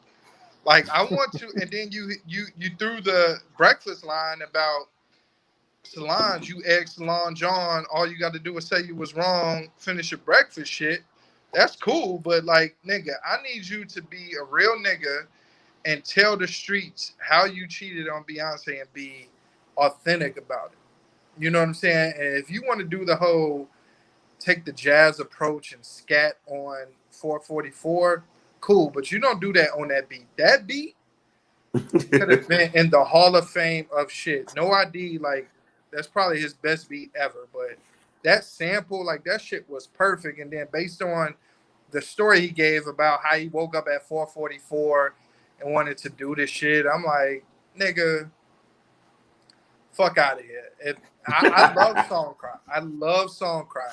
But how he eloquently talked about whatever bitch he was talking about that ain't Beyonce, you need to talk about how you cheated on Beyonce in a Song Cry format. That's fair. One of the greatest beats ever given. That's fair. That's fair. That's more than fair. So that's my personal gripe with it. Also, the shit with Frank Ocean, I don't know how the fuck it got on that album. That shit was fucking terrible. That was like maybe the only miss record on that album to me. Terrible. Was that song? So you hate Frank Ocean too? That song is the Black Album. That song is the Black Album in song format. Yeah. Hey man, okay, that's fair. That's fair. I'm sorry for ranting. No, that's fair. That's fair because you just enlightened me to some stuff that I never heard that argument. What? Like that? What you just said about if you cheated on Beyonce, I need this. I never nobody has never came in that direction with that. So I respect that take. I respect that.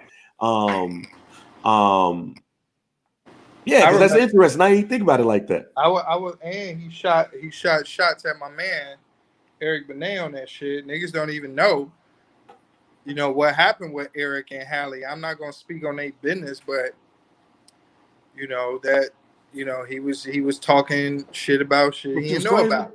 She was crazy. She was highly crazy. I mean, I can't speak on it. I just know, I take up for my man. I'm being political right now. Mm-hmm. But and I was at Essence Fest when 444 dropped, and when I heard the record, when he said "nigga never go Eric Benét," I paused. I said, "Yo, E, shit is getting hot for you in the morning, dog." He like, "What are you talking about?"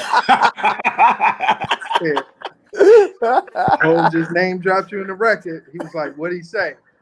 And it was a title exclusive, so I had to send the nigga my shit, my login,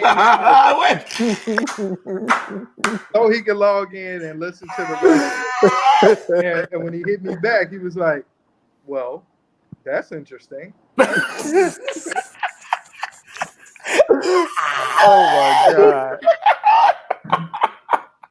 So, hey man, it was a situation where I was like, all right, man, this my man's like, I'm taking all my personal shit. I was like, my favorite rapper, dissing one of my family members and shit. But it was quite interesting to say the least. It was a funny bar. He wore it pretty well. He commented. I don't know if y'all saw the comment that he hit him with right after. He said, "I am married to the greatest girl in the world." Talking about his current wife, which is Prince's ex-wives. Shout out to her. But I think that 444 could have been better. Now, if you want to speak on, I know Mike don't like this album, but I love Jay Electronica's album. Loved it. What up, my boy? Yeah, what's up? What's good, my guy? What's good with it? DG just jumped in here. What's up? What up with it? Can y'all hear me? Yeah, you, my guy. Yeah. So wait a minute. Before we get to D, what you was about to say?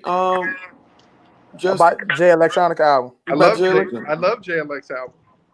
I like the Jay-Z feature in Jay Electronica album too. I love the Muslim album. That's what it's Cheat code activated. Hey, look, if you got holes in your back pocket, my nigga, you will play that card too. You right. Yeah, I will play that card too. Hey man, Morg, man, we're gonna let you go ahead and do your thing, man. Go ahead and take your we gotta leave Morg on here. We gotta leave him on here. Leave Morg on here. Because we about to get into an Eminem take. I need Morg on here for this. I have business to get to. He got cool. Business to get to, fam. I bet. But I told you his business before we got on here. Okay. On the real. But I am always here for an Eminem take. Are you good? You good? So I got a little more time. Oh, that's the fifth. Hey, go ahead, Morg. She give me 5 minutes, guys. Okay, all right, but I just want to let you know that was cold to say. Hey, real nigga shit. Give me a little bit more time. Gotta check, dog. That boy Jay Moore, that's my man. D, he got to be from the West Side. He got this 5 minutes. He got this 5 minutes. So what's this take? All right, so the take my homie posted, man, and in quotes, I know Mike didn't pay attention, but he said, Mac Miller. Hey, bro, I don't need to pay attention to anything, bro. I can't pay attention to it. Mac Miller has a better musical catalog than Eminem. What does that mean? Basically, it means the same reason all the things Bangs talk about, playback value. Basically, like if you put this on in a crowd of people who ain't never heard either two, which one gonna make them bop? Look, man, it's different when you live shit. To be honest, you go talk your shit. I mean, personally, like I lived Eminem's run. I don't know, dog. I mean, Kill You off Marshall Mathers LP, although I think that album is a classic, it does sound dated. But I also, on the flip side, never heard a Mac Miller album being called a classic or records called a classic. God bless the dead. I fuck with Mac Miller, kicked it with him. Actually, me and this lovely young lady who shall remain nameless was with me, kicking it with Mac Miller. Where was we at? The Wiz Khalifa show. I hope you ain't talking about the Up and Smoke tour where you left me, goddammit. Oh, you a fucking snake ass nigga, man. Oh yeah, we was back there with Kendrick and he backstage. I'm in the crowd though. I'm in the crowd at the Up and Smoke. He's backstage. Hey, Morg, before we go further, I forgot Mike was there. I was there. Before we go further, we got a whole. I don't know if you heard the episode that dedicated to you, where Mike talks about how you made him an Uber driver tonight. Yeah. Oh yeah. Uber driver for what? All-Star Weekend. All-Star Weekend. I said, no, nigga, we had a great time, nigga. We did. It was funny though. That was the most randomest night of all time. Who did we have in the car? We had Nivea. Who else? Jacob Lattimore. And his girlfriend, the one that's from Empire. And my man was like, y'all was the Uber driver. All three of them in the back seat. From the airport. We was having a great time. Great. Yeah. All right, so that take. Okay, I know I was joking. I was joking. Mike Miller does. I say Eminem has one classic. That's Marshall Mathers LP. Really? To me, that's the one that stands up.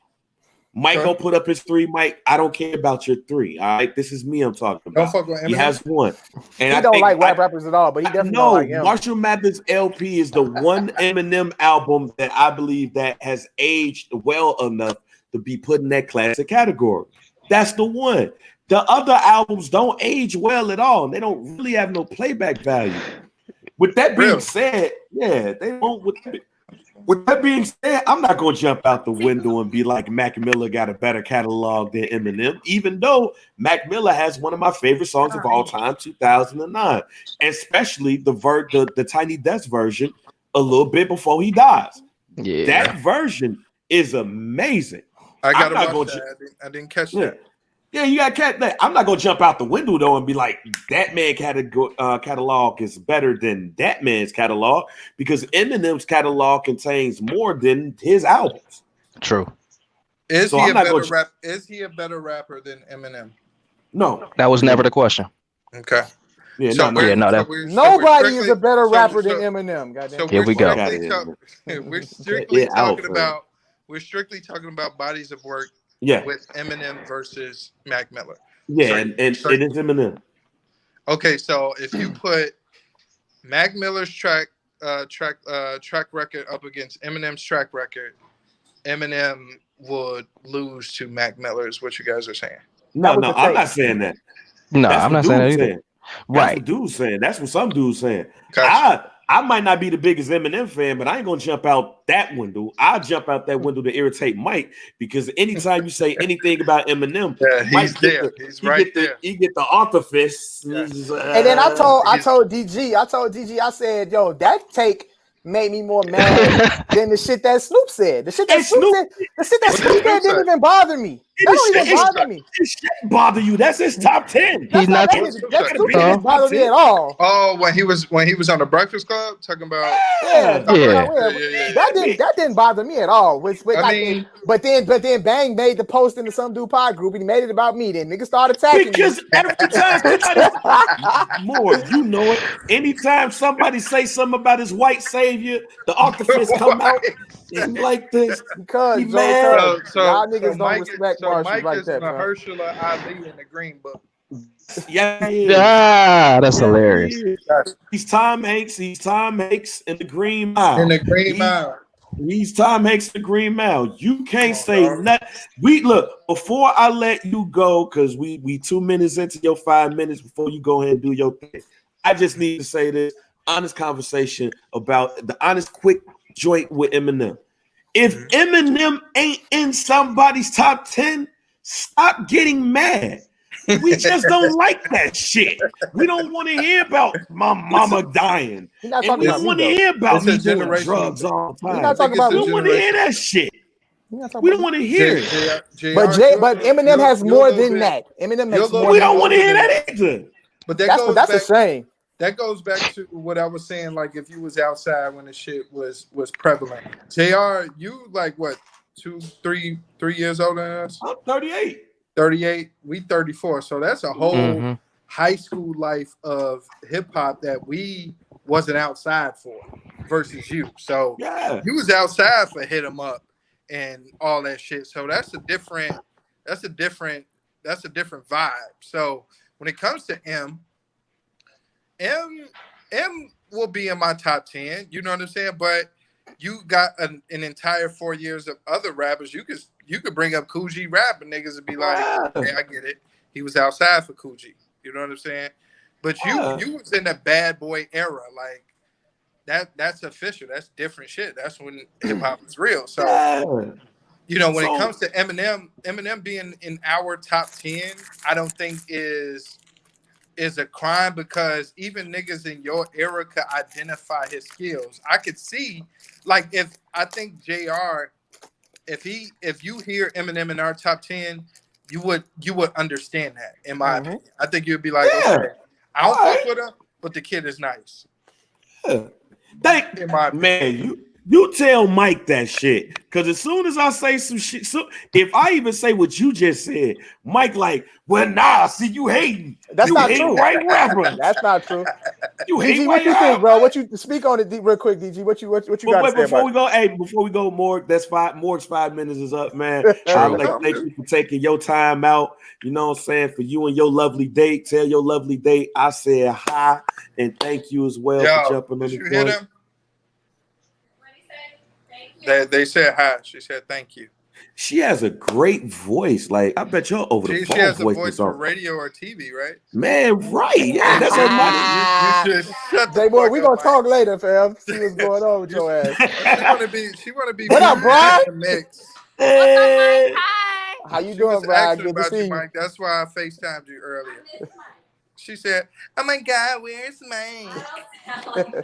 That's you guys, right there. Where's Mike?" Somebody, as long as somebody miss Mike. All right, Morg, go ahead and enjoy your day, man. Peace, y'all. Hey, have me back on. Stop being fucking. Hey, J Morg, shout out your shit real quick. J Morg Entertainment is on ice right now because of fucking COVID. Yeah. But Shy Gives Back. Follow us on social media. We help the community. We do everything we need to do. Also follow Something Goody, That's something GODDIE. It's something good in Inglewood. I work for both organization, and we do a lot of shit in the community where we helping, low income, homeless, seniors, whatever. Anybody that needs help, we help, basically. So we own our Heal the World shit. If y'all niggas want to help, volunteer. We need to help our people. Our people are fucked up out here. Help me help us. We out here doing God's work, fam. Good job. For sure. My man. But when COVID is over, we back in these streets, nigga. Let's get it. Yeah.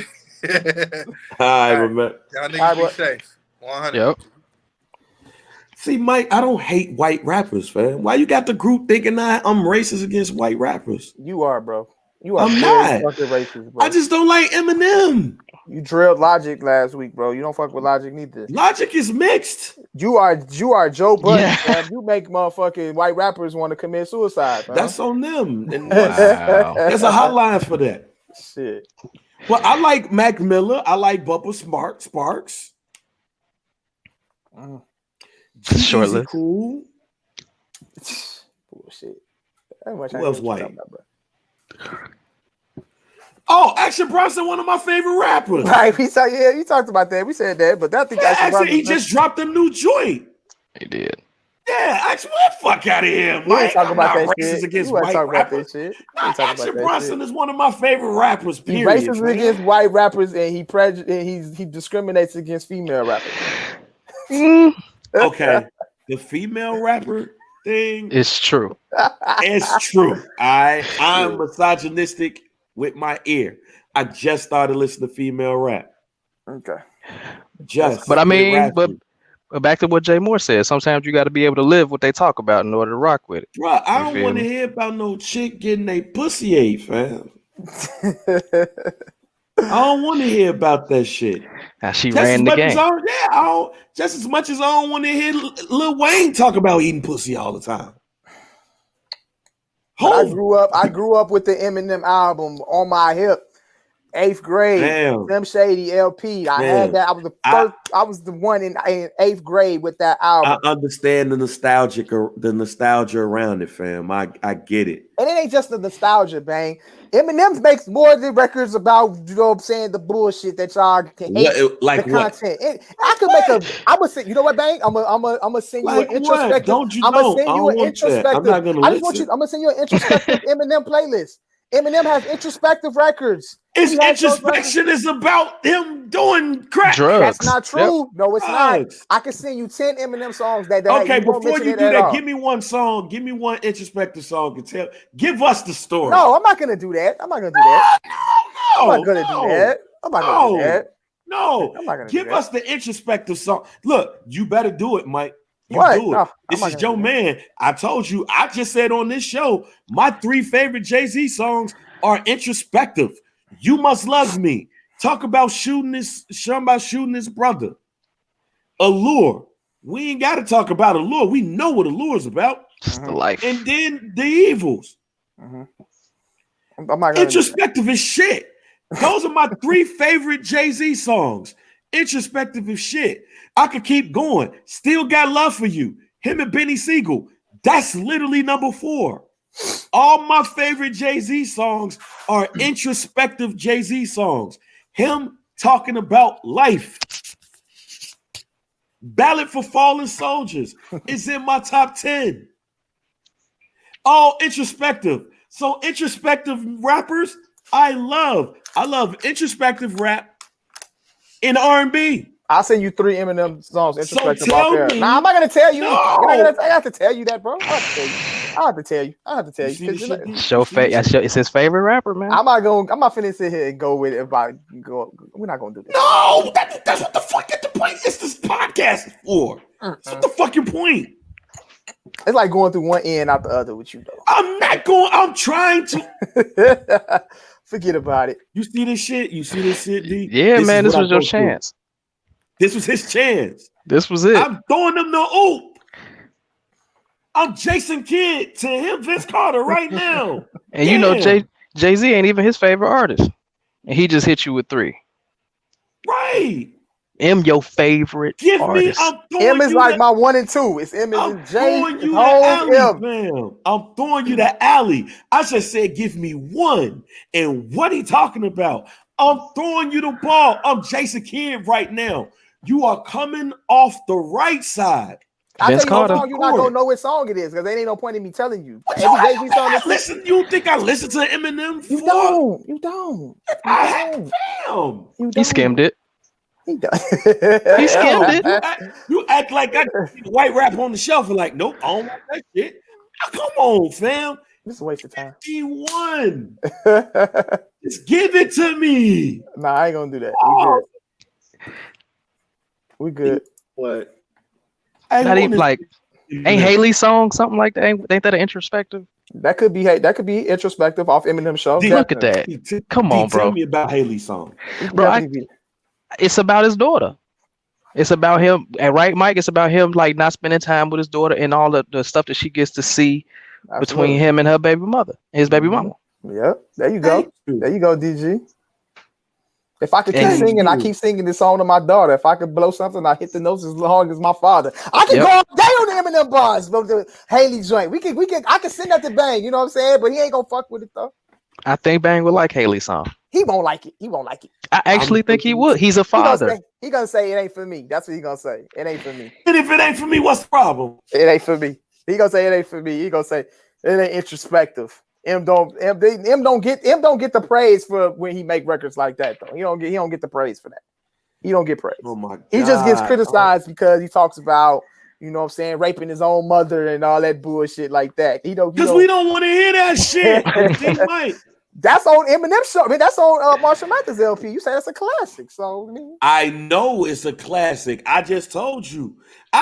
I said if I had to give Eminem a classic, he got 3 of them. I've said that. I said the only one that I'm going to give him is Marshall Mathers LP. That's what I said. I said that's the one album that you can't tell that if somebody were to say, nah, that ain't, I'll say you bullshitting. But the other 2 is not classics to me. They don't hold up. And the reason why to me, that's the difference between classic and, well, I like that album right there. Because when I say that shit holds up just more than my ear. That shit is still in pop culture lore, all that shit. And the one of them albums that is that album. I take everything into account. I just don't be like y'all niggas that be like, I like this album. It's a classic. No, classic is shit. When you go to the Library of Congress, they put that shit in the vault just in case this shit blow up and we go to Mars, they taking that shit with you. Classic ain't, oh man, shit, that album dope than a motherfucker, man. That shit's a classic. That's why I said y'all niggas had to talk to me about Fame again for me to be like, you know what? That's the one. And look, I'm glad you brought that back up because I put in the chat that you got to check out the track listing from the first album. And I know what you're gonna say, like it was childish, it was a young album and everything like that. But I know what you're talking about, and I do know that album. That album doesn't get it to me. But I'm gonna be. You got to do the deluxe edition though, because it gotta have a Run It remix. It gotta have a remix on that. It puts them on the trajectory though. You don't need that. But I said though before, I think Fame might be his classic, but I think front to back his like overall best work. Chris Brown's first album, like front to back. That's the one. Like if you go front to back, like piss me off today, man. Man, shut up. This nigga piss me off. You've been pissing me off for 52 weeks. Like, man, I tell this nigga, yo, give me an introspective song. Nope, because you ain't gonna listen to it. You ain't, bro. That's a waste of my time, bro. Fuck you, man. I listen to that bunk ass Chris Brown. Chris Brown playlist was fire. I listened to that whole thing. Was like, all right, what a song he gonna be singing at? He not getting soulful? No, nigga. Yeah, I ain't gonna lie. The only like true Chris Brown soulful song I know is off the first one, and it's that "Thank You," where he okay. Oh, that's Haley's song. Bingo. Because my cousin used to play that shit. What you call Sing for the Moment? That's introspective too. Sing for the moment. That's introspective. That's on Eminem show too. Yeah, I'm good on that one. He's good. He's that's good. That's what the Aerosmith He's point. good. I was good on Eminem show is his most introspective album. That's the introspective. I Eminem know that, album. Mike. Yeah. Mike talking to me like I ain't never heard an Eminem album in my life. The Eminem show is his introspective. My motherfucking cousin Vincent, who's in this goddamn group right now, is a stand. That nigga had every fucking Eminem album. When I stayed with them in Maywood, I used to hear that fucking album all the time. I used to hear 3 albums all the time. I used to hear fucking actually 4. The Drew Hill Into the Drew album, the Lauryn Hill album, Eminem shits, and what's the other motherfucker? Because I don't want him to beat me up because he's bigger than me. And I know Busta Rhymes. I was gonna say the Busta a Bone. The Busta Rhymes joint. That motherfucker be ironing his clothes, about to go to Walter Lutheran, playing that motherfucker. And I'm about to go to East. But damn, I can't get Mike to be like, yo, this is an introspective song from him. He's not gonna listen to it. Fuck out of here, Mike. I ain't none of these niggas. I ain't none of these little ass kids, fam. I'm grown, fam. I give niggas a shot. You just don't want me to say. You just don't want me to be like, I don't like the song, Mike. Still, because I already know, just don't want me bro. to say. You just don't want me to say I don't like the song, Mike. And Eminem fans, y'all need to get over that shit. Grow a pair. Get some pussy. Do something. Just don't kill your mama. Don't get mad at your baby mamas. Do all that shit. But if I don't like Eminem, if somebody says I don't like Eminem, y'all gotta just say, all right, well, that's cool. Shit. I like him. And that's it. That's like so you got to be Currency fans, yo. Everybody don't like Currency like me, bro. Don't like Currency. Everybody don't like Benny Siegel. I'm not gonna be like, what the fuck you don't like Benny Siegel? Hey, the fuck, why? I don't do that. I don't do that. I don't do that. I don't do that. I don't do that. I don't do that. Mike, I don't do that. I'm looking down this motherfucking camera. I do not do that. Are you serious right now, bro? Your ass had the nerve to even say I didn't get upset at what Snoop said. I didn't. You shouldn't even have to say that shit. That Snoop shit did not get me. You know what you should have said? You posted it in the group like it was like I was mad. You know what you were supposed to say, Mike? You were supposed to say, well, Mike, that's Snoop's opinion. I said that. I said I agreed with everything that he was saying. But Mike, you really was like on the low. You was like on the low, man. D on the low. Mike was I like was this. on the I was mad at the way Snoop when he tried to make it seem like he ain't in mind. You know what I'm saying? Because he can't fuck with these niggas. He can't fuck with these niggas. What the fuck you mean? What does that mean? Can't. In Snoop's opinion, he can't. What do you mean? What does he mean? He can't fuck with him, bro? Just say he ain't for you. Bro. He got 10 more years worth of people to put into the category, bro. And I'm cool with that. I saw his top 10 list too. I saw it. So that's why I feel. It made more sense. That's why. It made more sense. That's why he said that. Because them niggas, as he said, was off the porch at an age where they don't feel like them cats right there. Eminem ain't messing with them. It ain't because he white. It ain't because of all that. Because he said that's his teammate. He wasn't dissing that man and putting that. I know he wasn't. That's why I wasn't mad. Yo, I used to be better than him.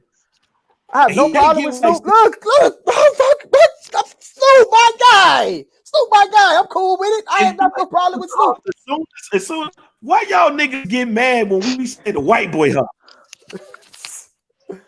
Snoop is my man. Shout out to Snoop in his top 10. Shout out to Snoop and whoever's in his top 10. I need the black Eminem fans to tell me this. Why y'all get mad when we say the white boy huff? I ain't mad. And try to say we racist. I ain't mad. But then y'all be in Facebook groups talking about some black people can't be racist. We don't like Eminem. That's cool. We might be able to be racist in rap. We got a little power. Oh, I guess so. You know what I'm saying? You know, Eminem is huff to me. Them bars, he can rap.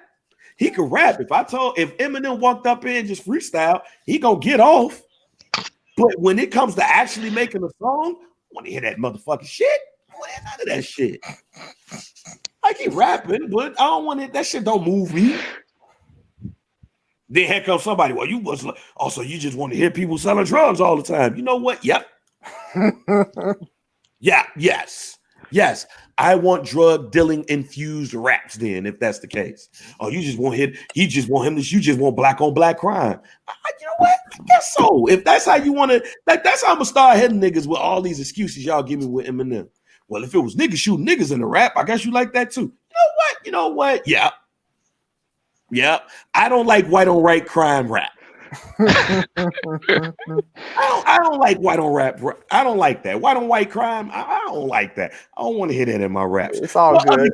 What other excuse, Mike, that I don't like about? I don't know, bro. Eminem's in my top 2. He gonna stay there forever. And that's cool. That's great, Mike. More power to you. I'm all good with that. Shout out to Snoop in his top 10. That's all good. Shout out to everybody in their top 10. Everybody can't be in your top 10. Make sure y'all cop that shirt. Everybody go cop that shirt. Cop that shirt off the Some Dude Pod. You know what I'm saying? Hit the link in the bio, 10% off right now. You see, he flustered, AD. He flustered. He mad than the motherfucker. I'm gonna have to go buy that shirt now. I'm not mad. He mad than the motherfucker right now. You know what? Get your t-shirts. Get y'all t-shirt. Everybody can't be in the code is right there in the video. Fuck this nigga. He hates him. Did you redrop it? You gotta redrop it so it could be refreshed. I'll redrop that in there for y'all. Yeah. Fuck him. Yeah, you don't like him and them. It be the niggas that be mad at other niggas because we don't like the white boy. Mike Jones said you got black problems. You ain't trying to hear that white boy shit. Trying to hear that white boy shit. Why is it the black people? Why somebody asked me this question? Why is it the niggas be mad at us for not liking the white boy? Ain't nothing against Eminem. I like Eminem as a person. I think he's good. I think he's cool. Shouts out to Detroit. I fuck with Detroit heavy. Shouts out to Big Sean. Shouts out to Said Ain't Tone. Shout out to Ice West Vezo. Shout out to that nigga. What's his name? Sada Baby? Yeah, Sada Baby. That nigga, wow. Shout out to Detroit. Boss but up. The one motherfucker we don't like is white. And that come Mike. Oh my god. And Mike, the NWACP. Goddamn it. What the fuck? It ain't like that, bang. It ain't like that. He mad than the motherfucker. You see him, D? Look at him. Yeah. Hey, y'all, look at Mike. If y'all like how much longer we gonna stay on this pod? That's what he thinking right now. No, we done. We got 4 more minutes. We done. But it went longer than I thought it was gonna go because Jay Morg came up in here before he decided to Pretty Ricky, what they call him. Jay Morg had that story time with Jay Morg is always story time with Jay Morg, but Jay Morg was about to get some ass and Mike interrupted. I didn't know. He called me first though, and that just made me think that I was like, oh, okay. But he was like, yo, that's my man, so let me go ahead and yeah, he FaceTimed me first, and then you was like, man, you wasn't all the way comfortable with discussing the Chris Brown Usher thing. I was like, oh, let me see if I get my man's on here real quick because he did call me. So he said he had his shirt off. He literally had his shirt off when I called him. The nigga was smelling like sex on the pod, fam. Crazy. Yeah. He was smelling like sex on the pod, fam. Look, I just want to say this before I go, man. Before we go, wrap up. Shouts out to everybody, D, you too. And I got something for you. For you. Yes, because I'm glad that you got you on here. You was one of the people that's commenting and everything. So like we had said before, people comment. If you listen to us on Apple, if you comment and everything like that, we got something for you. So D, well, since we got something for you, since we got you on here, I got something for you. Bingo, appreciate it. So be looking for that. So be looking for that for the end of the week. So make sure if you listen to us on Apple Podcasts, make sure you rate, like, subscribe, download. But when you rate and subscribe, when you rate and comment, put you in the drawing, and you might win some free shit. So we got you. Mike, are you good? Any final thoughts? You mad still? Not mad. We don't like the white boy? I'm not mad about anything. Shout out to everybody that's locked in with us today. Mike, episode 52. Bang, let me talk. Mike. What? Mike. What? If this is Silver Spoons, Eminem is Ricky Schroeder, and you're Alfonso Ribeiro. You guys get on that train and ride through the crib. It's okay. Here we are. Hey man, shout out to everybody that locked in with us today for episode 52. Obviously, episode 52. We are absolutely 1 year into Some Dude Pod. Me and JR Bang. 52 weeks. Yeah. Yep. So for the educated. Always the fire. So we are 1 year into Some Do Pod. Thank you for everybody that's been rocking with us for the whole 52 weeks. And we plan on keep on going with this shit, man. Shout out to everybody. Once again, if you listen to us on Apple Podcasts, make sure y'all drop that review. Make sure you leave a comment and you'll be in the running for some free Some Do Pod merch. You know, so man, fam, look. Shut up! I'm not mad. I'm trying to outro us, baby. You keep talking about I'm mad. I'm not mad. I asked you if you had any final thoughts, man. These are my final thoughts right here. These are my final thoughts. Thank you for everybody. Thank you. After I finish talking. Oh, now look at Bang. Want to play defensive now? Oh, you want to be defensive? You want to be defensive, Bang now? Oh, y'all niggas can't Bang. This podcast has turned me into a better person. Hey, y'all can't make me mad. My final thoughts here, man, is if you in the Some Dude Pod group, do not come with no Eminem hot take that's dissing him. Mike is gonna boot y'all out. I got the power. I got the power to dismiss our Eminem hating asses. Rick Ross will beat 2 Chainz on Wednesday, but he cannot bullshit. Because if he bullshit, he will lose. Because he do not want 2 Chainz to control the narrative. I get Rick Ross got everything, but he had niggas feeling like OT in the goddamn group when DMX and Snoop was going back and forth. And them last 5 songs, OT was like, yo, what the fuck is going on? So I think Rick Ross should win. I think it should be like 13-7. But hold on. We're not gonna disrespect 2 Chainz. If Ross come up in that bullshitting and play like that song with the Dream, that nigga will lose. All right. And my final thought is Mike, thank you for being my punching bag for a whole year. Stupid. No, you've been a great punching bag for all them takes. You got some great takes, but with your Eminem takes, thank you for being the punching bag because I get the shit on Eminem for as long as I want to. Other than that, though, but for real though, shouts to everybody who grabbed the merch, man. Snapped. Like y'all snapping. Like here's the thing, y'all snapping because not only do y'all got the merch, like y'all putting the little fits together and shit. Like y'all about to go to on First and shit, go to the barbecue and shit for the summer and that thing. Going to Nitro. Right, y'all about to go to Nitro with y'all shit. Y'all out here like Kane and the 5.0, about to go find you a bitch and shit, you know what I'm saying? And your first, and your Some Dude Pod group shit, you know what I'm saying? And y'all the first people that really fuck with us, y'all A1s. So y'all thank y'all for that, man. I appreciate that and continue doing that, man.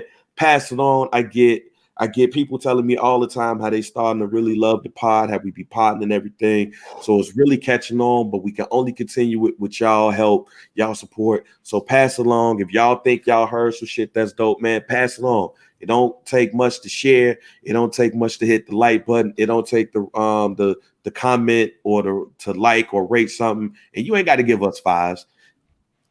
We ain't got all 5.0 shows. We know that shit. You know what I'm saying? It's a couple of 3s in that bitch. So it can be 3. You know what I'm saying? You ain't got to lie because, Mike got the whole city of Maywood on lock, all 21 blocks holding up strong. You know what I'm saying? From Irvin to Emerson. You know what I'm saying? You Emerson niggas can lie. You know what I'm saying? Because y'all don't really fuck with Irvin like that. I don't watch that on the low. Y'all niggas so, shout out on that Irvin shit. You know what I'm saying? So shout out to my Washington Wildcats. Shouts out to Chris Shields, you know what I'm saying? Shouts out to him and his vending machines and shit. You know what I'm saying? Make sure you get that book. Shouts out to DG and shit. Anniversary and shit. You know what I'm saying? He was broke. He set up in his joint.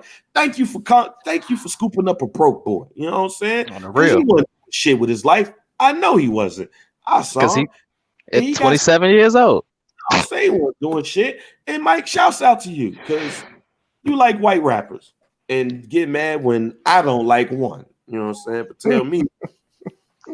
I'm saying I'm out though, man. Go ahead and end it off, Mike. It's all good, man. Y'all, once again, man, thank you for everybody that's been listening, been rocking with us for the whole year. We're going to keep on rocking.